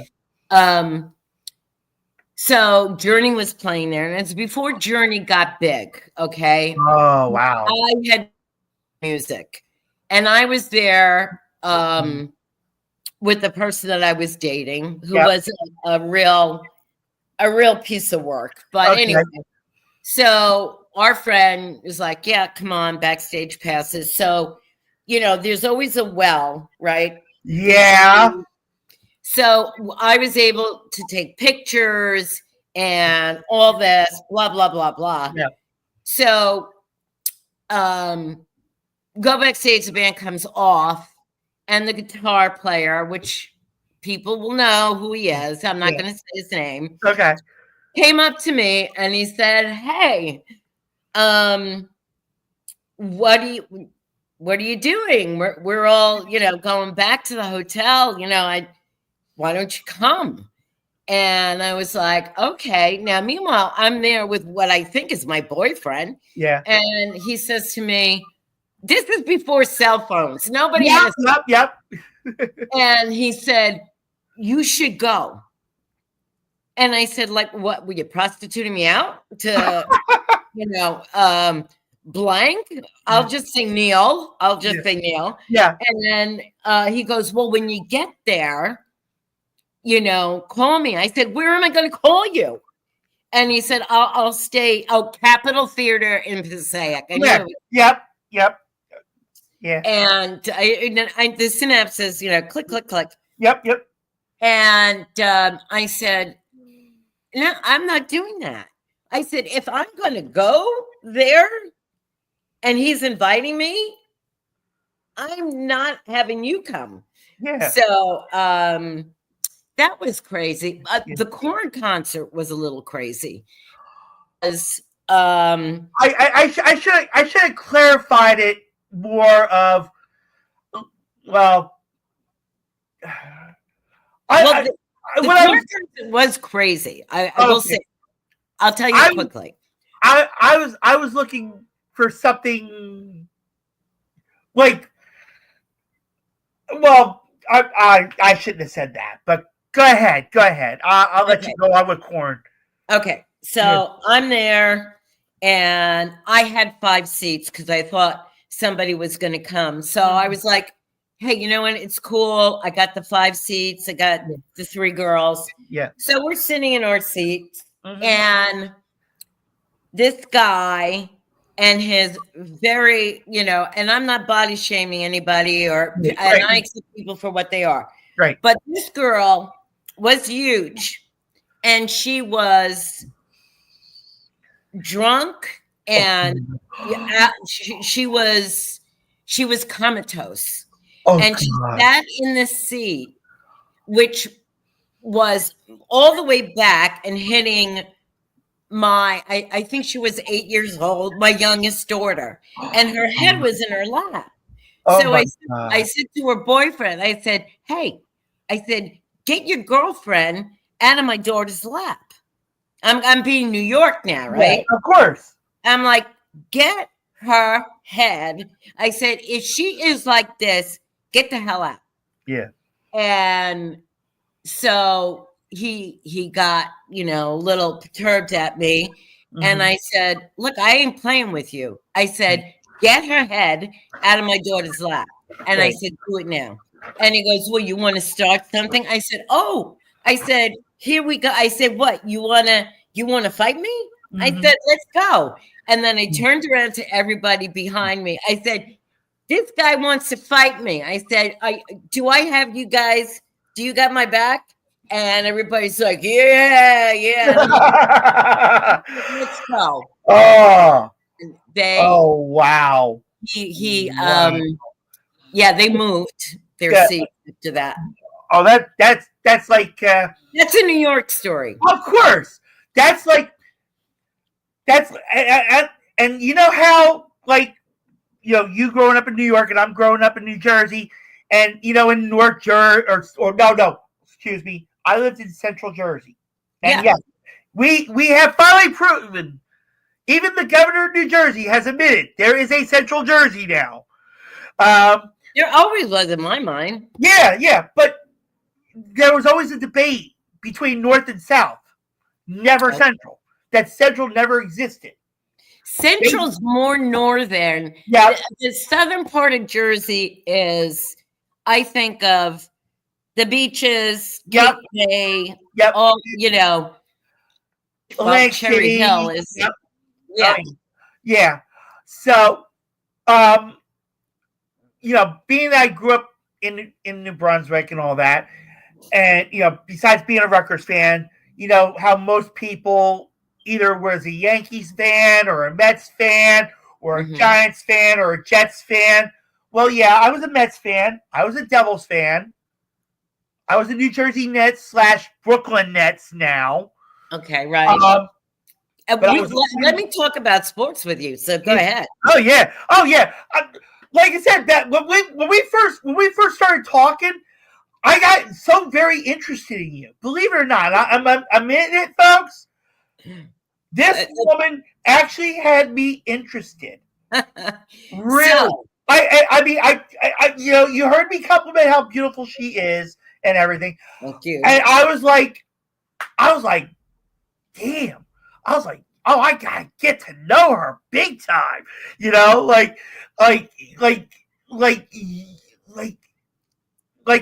I was just saying about the Lake City weekend thing. That's something if I was to take you, like I said, it would get my mind off the slots. Because there you go. Well, yeah. I mean, a romantic rendezvous is more exciting than slots. Yeah. And I actually have a friend that lives in Atlanta, and I actually have cousins that live in. I have a cousin that lives in Jacksonville. Okay. Well, and further south. I'm in the middle of Alabama.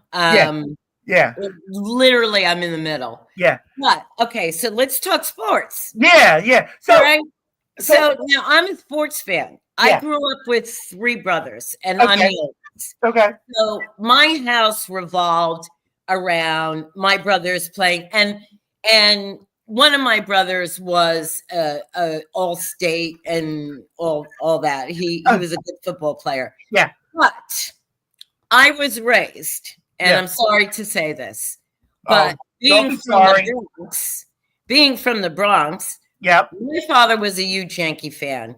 And I remember my first game in old Yankee Stadium was I was 4 years old, and I knew exactly where we sat. We sat between home plate and third base, and they were playing the Chicago White Sox.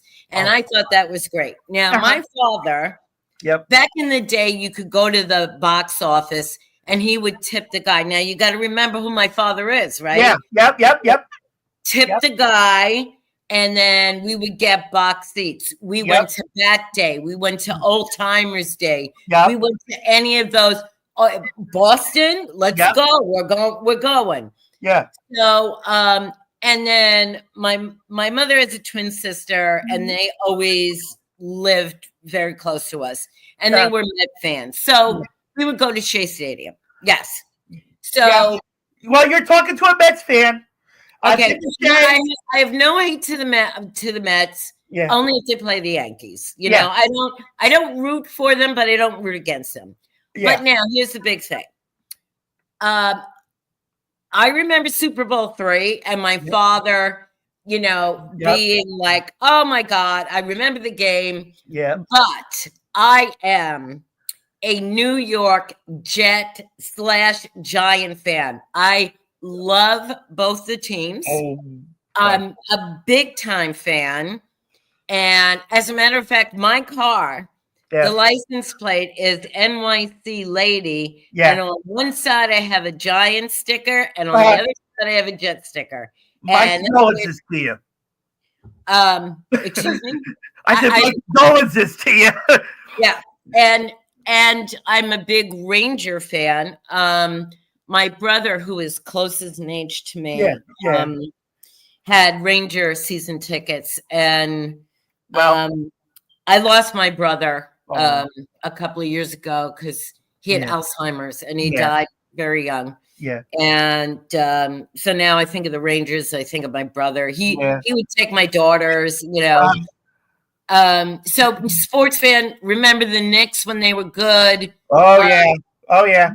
The Nets were good. The Nets were good at one time too. Yes. What's the matter? Yeah. I got to see the Nets. I enjoyed the Devils. I enjoyed the Mets. Now, my story is being I live here in Philly. My brother lived in Philly, the one that I just talked about. Yeah. He lived in Elkins Park. Okay. So that's actually outside of Philly. But not much though. Yeah. No, I mean, you could not much. I've driven down Broad Street there, Joey. Yeah. I'm actually, believe it or not, I am like, I could say I'm a quote unquote hop, skip, and a jump from the sports complex. I'm about 1.5 miles away, 2 miles away from the sports complex. So I went to see a Mets-Phillies game. And I went there I had my Mets hat on, shirt, so on. And I'm sitting there, I'm watching the game and, just keep it to myself. And there's this group of people above who want to bash and everything. And so, to make a long story short, the game's over. I don't remember if the Mets won that night or not. But I walked out. Somebody comes up to me and says, "You're one of the nicest Mets fans I've ever met." I was like, "Thank you." I was like, I don't bash the Phillies. I don't, I mean, Can I say something, Joe? Yeah, go for it. In all honesty, Philly fans are the worst. I mean, oh yeah. As a Giant fan, although I'm a big Alabama football, so Jalen Hurts, he got one of the Alabama boys. However, you stole Saquon Barkley from us, okay, and that's a big deal. But Philly and New York hate each other, and Philly fans are terrible. Now, I was watching the playoff game. I was watching, because when it's football season, don't bother me. I'm writing, and I have the NFL Network on right now. So, I was watching the Phillies. They're in the Eagles. So you're watching the Eagles. Stop whining. Yeah. Yes, my dachshund is whining because she wants food. Oh. She's fat. I'm a cat lover. So there was a play. I mean, and it was like, I can't remember if it was a dicey part of the game. Yeah. But they came on in the second half, and there was a play that went bad. Yeah. And the fans are booing. And I'm like, oh yeah. Your team is gonna win. Yeah. Saquon is gonna pull it out for you. Yep. And shut the fuck up. Yeah. Why are you booing your team? They boo. I don't get it. Listen. I'm sorry. Here's my confession. I'm actually not an Eagles fan either. No, thank you. I am a San Francisco 49er fan since Joe Montana. Okay, I like Joe Montana, but not San Francisco. If you tell me you're a Dallas Cowboy fan, I'm just gonna. Oh no! Oh hell no! Yeah, no. Oh hell no! I'm sorry. No. I have a classmate who actually got to know all the Dallas Cowboy players, and I joked with him one day, and I said, because he was doing this. He was working with this company that worked with the Dallas Cowboys and like doing meet and greets and stuff. I said, "Oh, this would be great for Philly." He's like, "Oh, fuck no. Oh no, Yeah. we expanded to Philly on that. It's Dallas only on it." I said, "Okay." And I never touched the subject again. And he since then, I mean, we're still friends and stuff, but Well, but yeah, he no longer does it. But he used to show pictures. He used to have pictures with him with like Jason Witten and all these players, Drew Pearson and all that. okay, So so we're going to the 80s. I don't know yeah, why my dog's looking out the window. Do you have to go potty? Do you have yeah, to go potty? But I will say this: yeah, yes, hate the Cowboys, and yeah. that's how I honestly that's how I married my first ex-husband. Okay, It was a bet, but anyway, yeah, that's a story. yeah. But I have to admit, hated Troy Aikman when he played against Oh, us. Hated Tony hey, Romo, but I will say this: yeah. I love Troy Aikman and Tony Romo as sportscasters. They Yeah, are the best. but did you? There was a. Speaking of Troy Aikman, there was a story out that he was literally bashing his own former team. He I was mean, literally he will. I mean, if you listen to him, if I mean, let's face it, I get pleasure. yeah, This year I got a lot of pleasure watching them lose. And when yep, the camera goes to Jerry Jones and he's just like, ugh. And I'm like, yeah, Jerry Jones, you suck. I'm so happy that, Dallas had a losing season. Because as a New York Giant fan, it's like, yeah, okay, we had a losing season. So yeah, good for you, Dallas. So yeah, did you. yeah. I mean, the Niners didn't have a great season either, No, they did not. but of course, we have a coach that's like not the greatest anymore either. But what I will say is now that McCarthy is out at Dallas, Yeah. and now there's rumors that one they were looking at Deion Sanders, I know. I heard that. and And then and I Jason think Witten. Leon needs to say where he is in Colorado right Yeah, now. he coaches college, but in reference to Philly, like I said, I'm not an Eagles fan. I am a 49er fan. But Delaware State actually hired Deshaun Jackson to be their football head coach. Oh, wow. They just hired him like over the past couple weeks. Um, and of course, everybody wants Kellen Moore, the offensive coordinator, as a coach now because of what he's done with the Eagles. Right. And of course, the Jaguars fired Doug Peterson, who led the Eagles to the Yeah. Super Bowl. But here's And the thing. Here's the thing, Joey. yeah, I believe, and of course, as a Giant fan, we won with Steve Spagnuolo being our defensive coordinator. yeah, And now he's defensive coordinator with Kansas City. Don't talk football with me. I can go all day long about it. And Spagnuolo's name is always, now he did take a head coaching job. Yes, he Some did. of these guys, Yep. like a Kellen Moore, Steve Spagnuolo, they are good at what they do. They are good as offensive, defensive coordinators. Yep. Be happy that you're doing that and you're really good. Stay in that job. Yep. I don't want Steve Spagnuolo going to a head coaching. Stay at Kansas City. Oh my God. And just, do that. And Kellen Moore, to me, is one of those guys who probably should just stay where he is. Yeah. And because I don't know if he could be a head coach. Some guys can't make that switch. Yeah, they like with Chip Kelly when he coached the Niners. Right.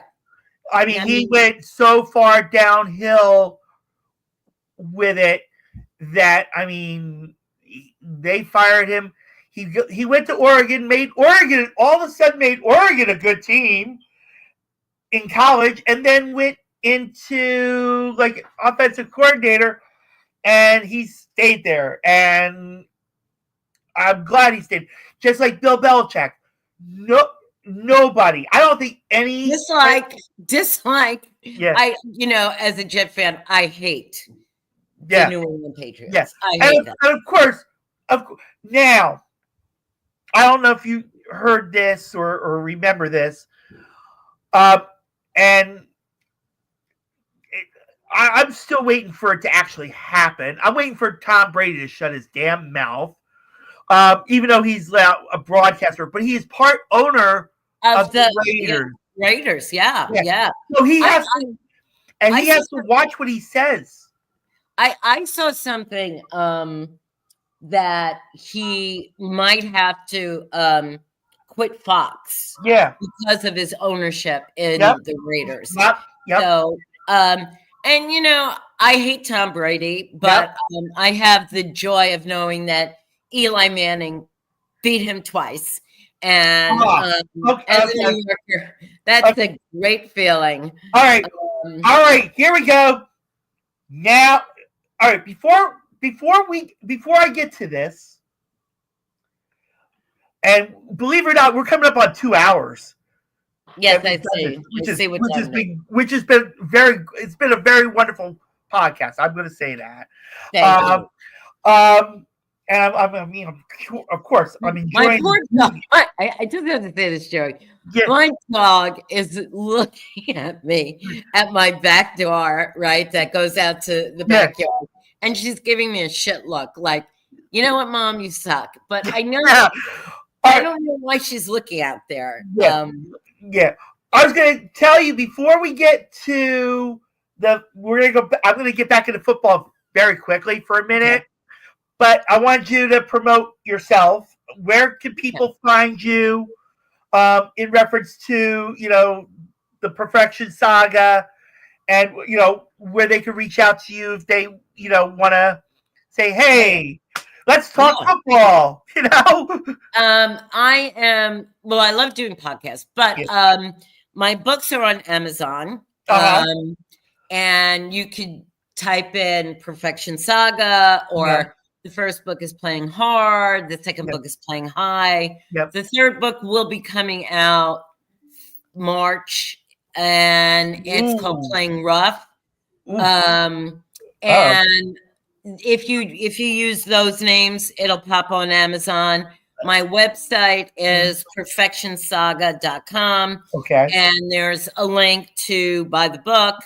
I am on every social media site, and I'm pretty active. And if people message me, if people want to engage me, I'm always happy to do so. And because my books have a little bit in me, I did a podcast. I was on my way to Austin for a book festival, and I had to stop and do this podcast with her. And like this, it went 90 minutes because we were just talking. And she said, knowing that you put parts of you in this book, in these books, she said, there is one scene, and I need to know. And I said, well, my mantra is I'm not going to tell you what parts are really me unless you read the book and you ask me that direct question, and then I'll answer it. So she asked me a question. And she said, did you really do that? And I said, yes, I did. And she was just like blown away. So, and the way we hooked up was on Instagram. And so Instagram Threads, I'm getting a lot of great people. X, there's this TikTok. A little secret in reference to the person that gave you the questions. American Fox is also on Instagram and on Twitter, X. On X, it's at American Fox 4. And on Instagram, it's at American Fox 1208018. So she'll be happy even um, to chat with you as well. She likes to talk more superheroine, of course, but um, I'm kind of gonna. You know how we talked about Dallas? Yeah. That's someone you want to talk Dallas with. Oh, a big Dallas fan. I mean, my ex-husband was a big Dallas fan. Yeah. So they see the marriage was doomed. Actually, the day that we got married, Okay. now I'm living in Hawaii. Yeah. And this is how unexcited I was about my wedding. And my parents, you know, I had 2 weddings, one in Hawaii at the most expensive hotel, and then another one in New York. So I'm watching, and it's 6:00 in the morning to watch, and it was Dallas and the Giants. Oh God. And the Giants won. Yeah. And my mother and I were going to get our hair and makeup done. And I said, did you see that fucking game? I said, was the Giants not kicking ass on that? Yeah. And my mother's like, oh my God, you're getting married. And I said, who gives a shit about that? I said, I got a good one too. My late father-in-law, Eagles fan, of course. And it was the Eagles-Niners game. And so we turned around and we made a bet. Well, all I can say is he made me the best filet mignon I ever had in my life because the Niners beat the hell out of the Eagles that game. Wow. Yeah. So now, I'm making filet mignon for dinner tonight. Just saying. Oh, you're melting my heart.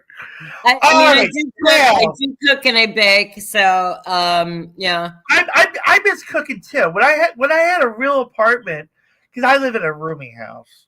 I'm admitting this. When I lived in an apartment, I used to love cooking. Matter of fact, my ex-father-in-law used to make the best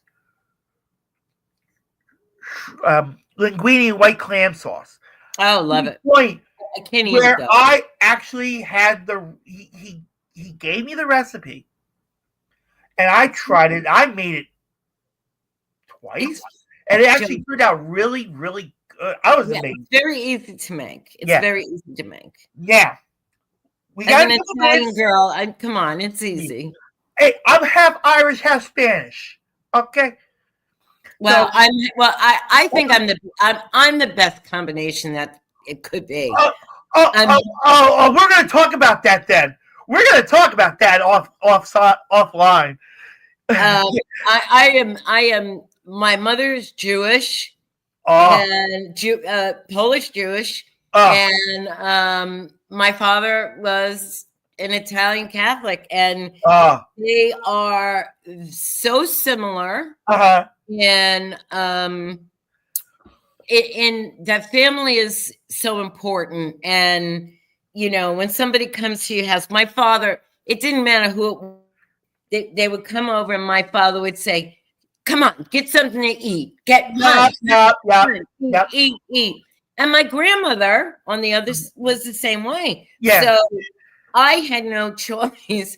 I was and I love my grandmother and my great grandmother that they taught me how to cook. Not my mother.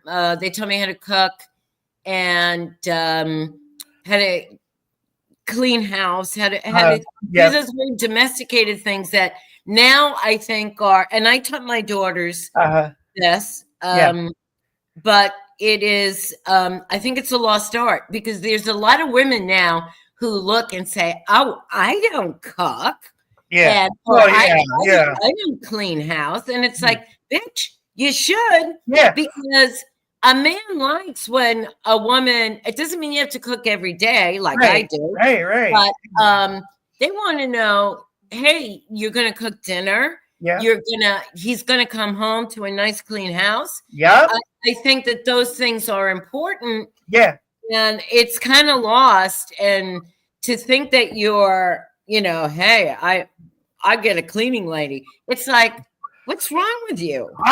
You know what? I wouldn't, and I'm going to put this in a quick scenario. If I was with you, I wouldn't look at you as that at all. I would just look at you for who you are. I mean, yeah, you did mention that the OCD and and everything, and I'm like, okay, I would have to learn to deal with it, but I would rather enjoy the Beth I got to enjoy today. The chat. Well, that's who I really am. In reference to the football and like all these opportunities like put together. And one idea I actually did think about, and I'm kind of playing around with, is how they have those, like you said, you want to go to one of the concerts and put your booth out and sell items. I was thinking, I started to have a thought of a podcast, Podcastalooza, something like that, where I got like guests like you, or even like American Fox, and like bring you to Atlantic City, and have you do like a live broadcast kind of thing? No, not like a live broadcast, but like a meet and greet type thing. Oh, I would love to do a meet and greet. And at the same time, you sell the books, make do what you want to do. And I've been playing around with the idea, and I am working with the idea, and I'm all about promoting my book. So yeah. Oh yeah. I will do anything. My biggest thing is there's a rock festival, and I will, in full disclosure, yes, I am a big Nickelback fan. I am a big Nickelback fan from way back, and like I said, I know Chad has worked with so many artists, and I'm trying to get the right ticket, right venue, and be like, I'm an author. I'm equal to you. I write, you write. I write dirty stuff. You write dirty stuff. Let's do this song together. And if I could make that happen, I would be a very happy person. Beth, that thought crossed my. Remember, I said about the offline thing. That was the thought. That was a thought. Remember, I was, how I was talking about the other, like the Lake City thing and all that. Yeah, but that's offline, folks. That's not for here. All right. I want to make this quick and try to keep it within the 2 minutes.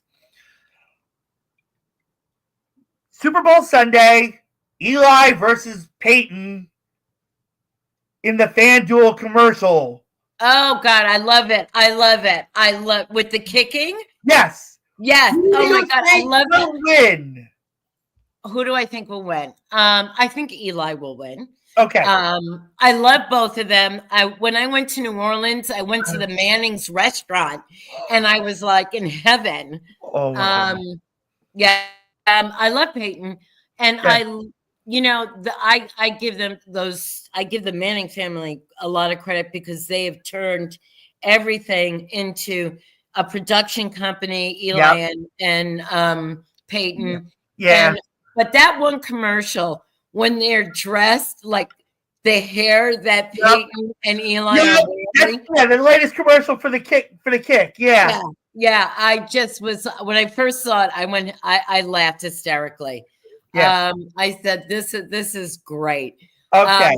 I think Eli will beat Peyton because Eli's a little younger than Peyton. So I think he might have a better leg than Peyton.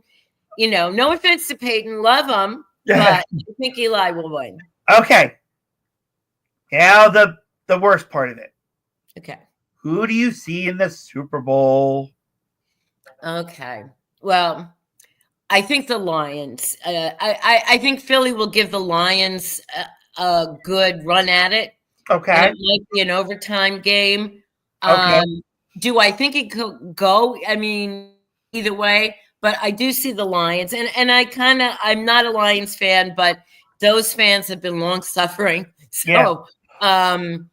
So that I do see the Lions now.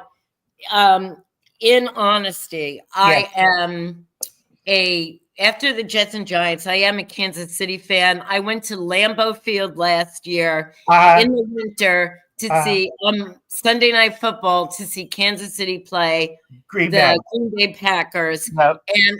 And going to Lambeau Field was a bucket list thing for me. And so everybody should go. Okay. And they lost. But I am a Kansas City fan. And my daughter, and we talk football all the time. And I think maybe this is going to be Josh Allen's year. So I think it might. So you're seeing Buffalo and the Lions. Lions, yeah. In the Super Bowl. Okay, so you don't see Kansas City doing a three-peat. I want Kansas City to do a three-peat, but I don't want to jinx it. So I'm saying the Buffalo Bills.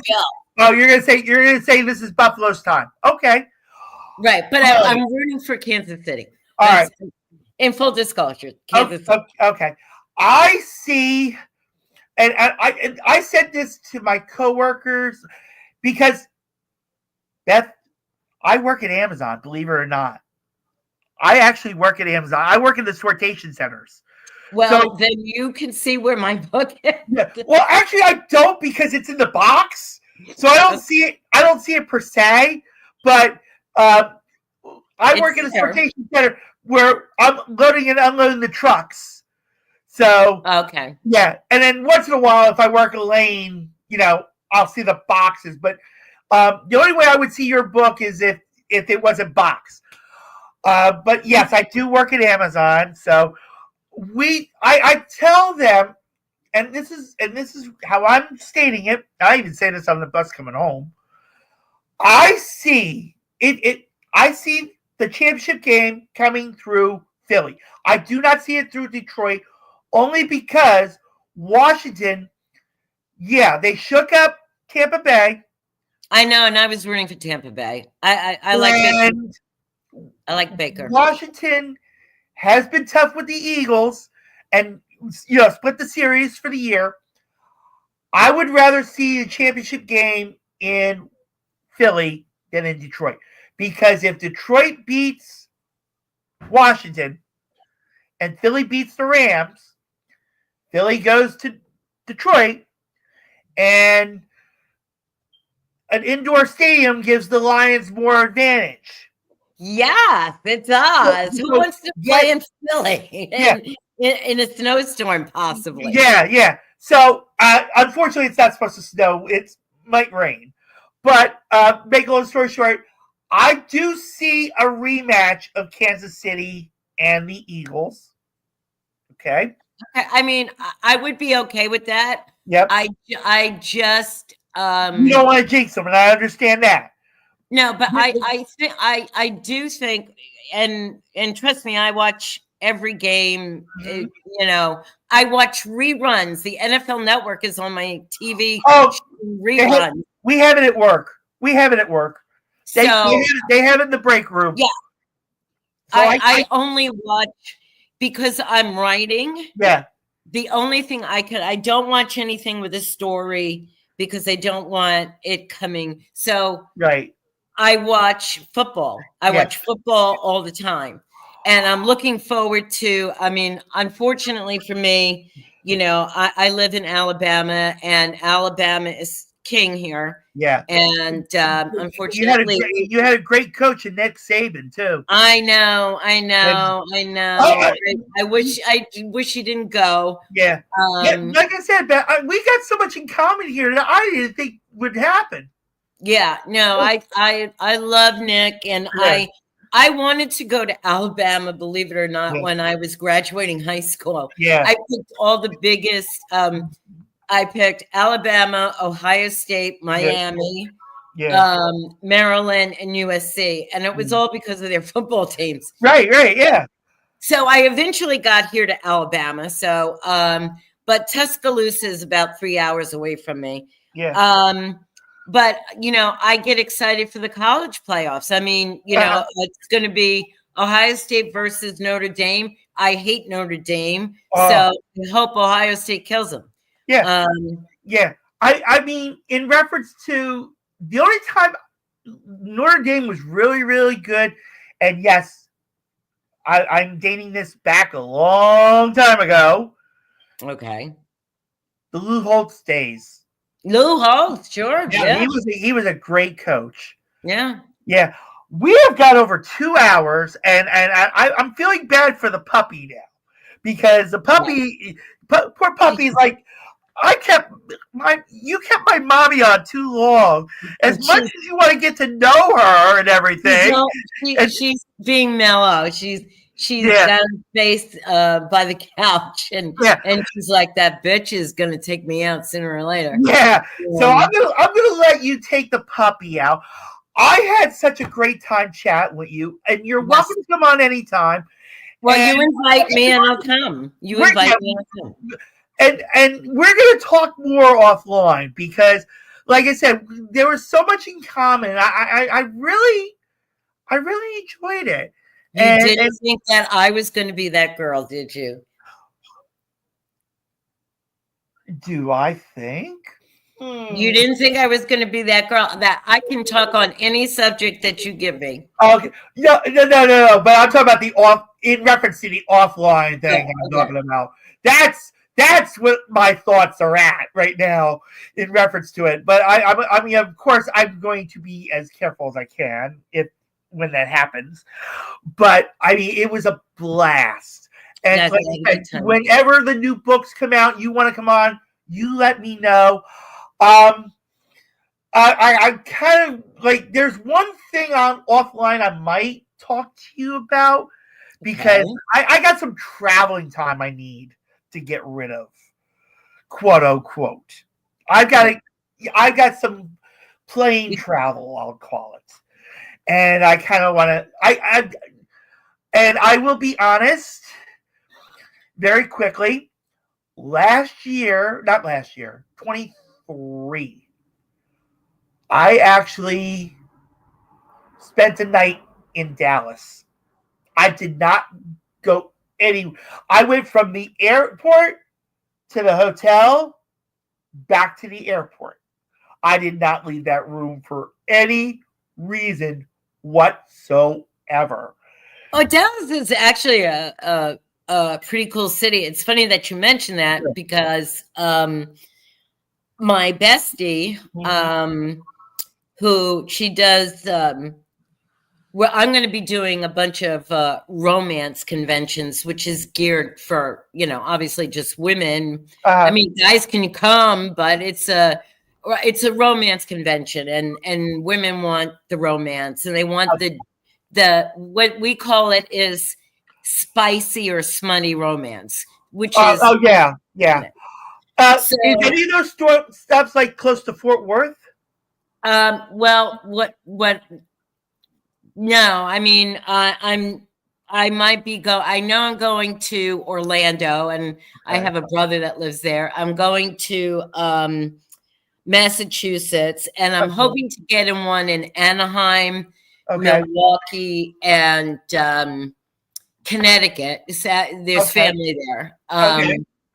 But if Philly comes through, let me know as well. If there's something in Philly, I will let you know. Yeah. Or like Lake City, because like I said, when I was thinking, while I'm thinking about this, and folks, as you're listening to this podcast, if you're interested in wanting to donate to something like that and wanting to spend $50 to meet Beth in person, put in the comments afterwards. If you're interested in traveling to Atlantic City to meet Beth or American Fox or another former guest, put in the comments. I like to hear that because I want to show it to people and saying, hey, yeah, we could do this. And Beth, I thank you so much Thank for you. your time. And like I said, I mean, I had so much fun. I really, I definitely want to chat offline more Okay. in reference to it. Well, Because like I said, there's so much to you that I want to know. oh boy. Yeah. Okay. I Yeah, yeah, mean, yeah, yeah, yeah, I'm pretty good with that. yeah. Although And you my heard the oh boy, like, uh-oh, I know I'm in trouble now. no. Or I it's getting close to it. I am look, I'm a New York girl. Yeah, I'm a New York Italian girl. I can take care of myself. yeah, I'm good with it. yeah, There's nothing that I haven't been through yeah, probably in yeah, life. yeah. So, you know. But the one thing I used to really quick also, I used to love when my ex-wife's cousin Christmas Eve did the Feast of the Seven Fishes. Seven fishes. My Oh my grandmother used to God. do it. Yeah. I never had so much seafood in my life. Yeah. I No, the seven fishes. yeah. And that's in my books, by the way. Ah, The ah, seven ah, fishes are in my books. ah. All right. So Beth, again, thank you so much. Thank you, Like I said, Joe. I had such a great time. Like I said, you're welcome to come on when the new books come out. Let me I will know. let you We'll know. pull you right in here and Okay. bring them out because a lot of people are going to want to get to know you as much as I'm saying this now. And I do want to become a personality, yeah, Joey. So yeah, you remember it started here. So yeah, when I get big, I'll yeah, come back on. yeah. Well, the other thing here's another quick question as we're going. Have you ever thought about starting a podcast of your own doing this? um my daughter and I used to listen. She used to listen to a lot of podcasts, and I would say to her, we could do one. And she said, "I'm not doing a podcast with you." I know. Um, Well, uh, if the right situation came up for me, I think right now, if I could get the books to be very well known and maybe even get some kind of or songs written with and I'm saying yeah, I'm open to any musician, but what I'm really looking for is somebody who's known, yeah, okay, um that like I said, come on, Chad, let's go. yeah, I'll work with you. yeah, um and or the if the series became a limited series, I mean, yeah, I always say I own everything, right, so I would write the screenplay for it, and okay, I might even act in it, just to okay. let you know. Well, So at that point, I might think of doing a podcast. okay, and I think you need to have a little. I will say this. Okay. I was going to do one on superheroines. If you decide you want to do a podcast, I would be happy to work with you on it. There you go. And and since we had this great, I somehow I get this great connection feeling right now. It's like I can't calm down. It's so You need to bubbly calm down inside. because Lord Truffle is going to have to go out potty sooner or later. Yeah, yeah, yeah. Well, not just that. I mean, I mean, the conversation we've been having, it's just been so bubbly, and like there's so much more that I like want to grab. But I'm going to let you go. Beth, Thank thank you you. for coming on the podcast. Puppy, I'm sorry if you hear me. She can hear you. Yeah, She can hear you. yeah. So mommy's going to take you out now. My mom can take her out. Yeah. But thank you so much, everybody, for watching the Life with Joey Campbell podcast. God bless you all. Take care. Yep. Thank you, Joey. You're welcome. We'll get together. Yeah. Hold on. One moment. Let me end this first because we're still live. Okay. Why isn't it letting me end? Of course. This would have to.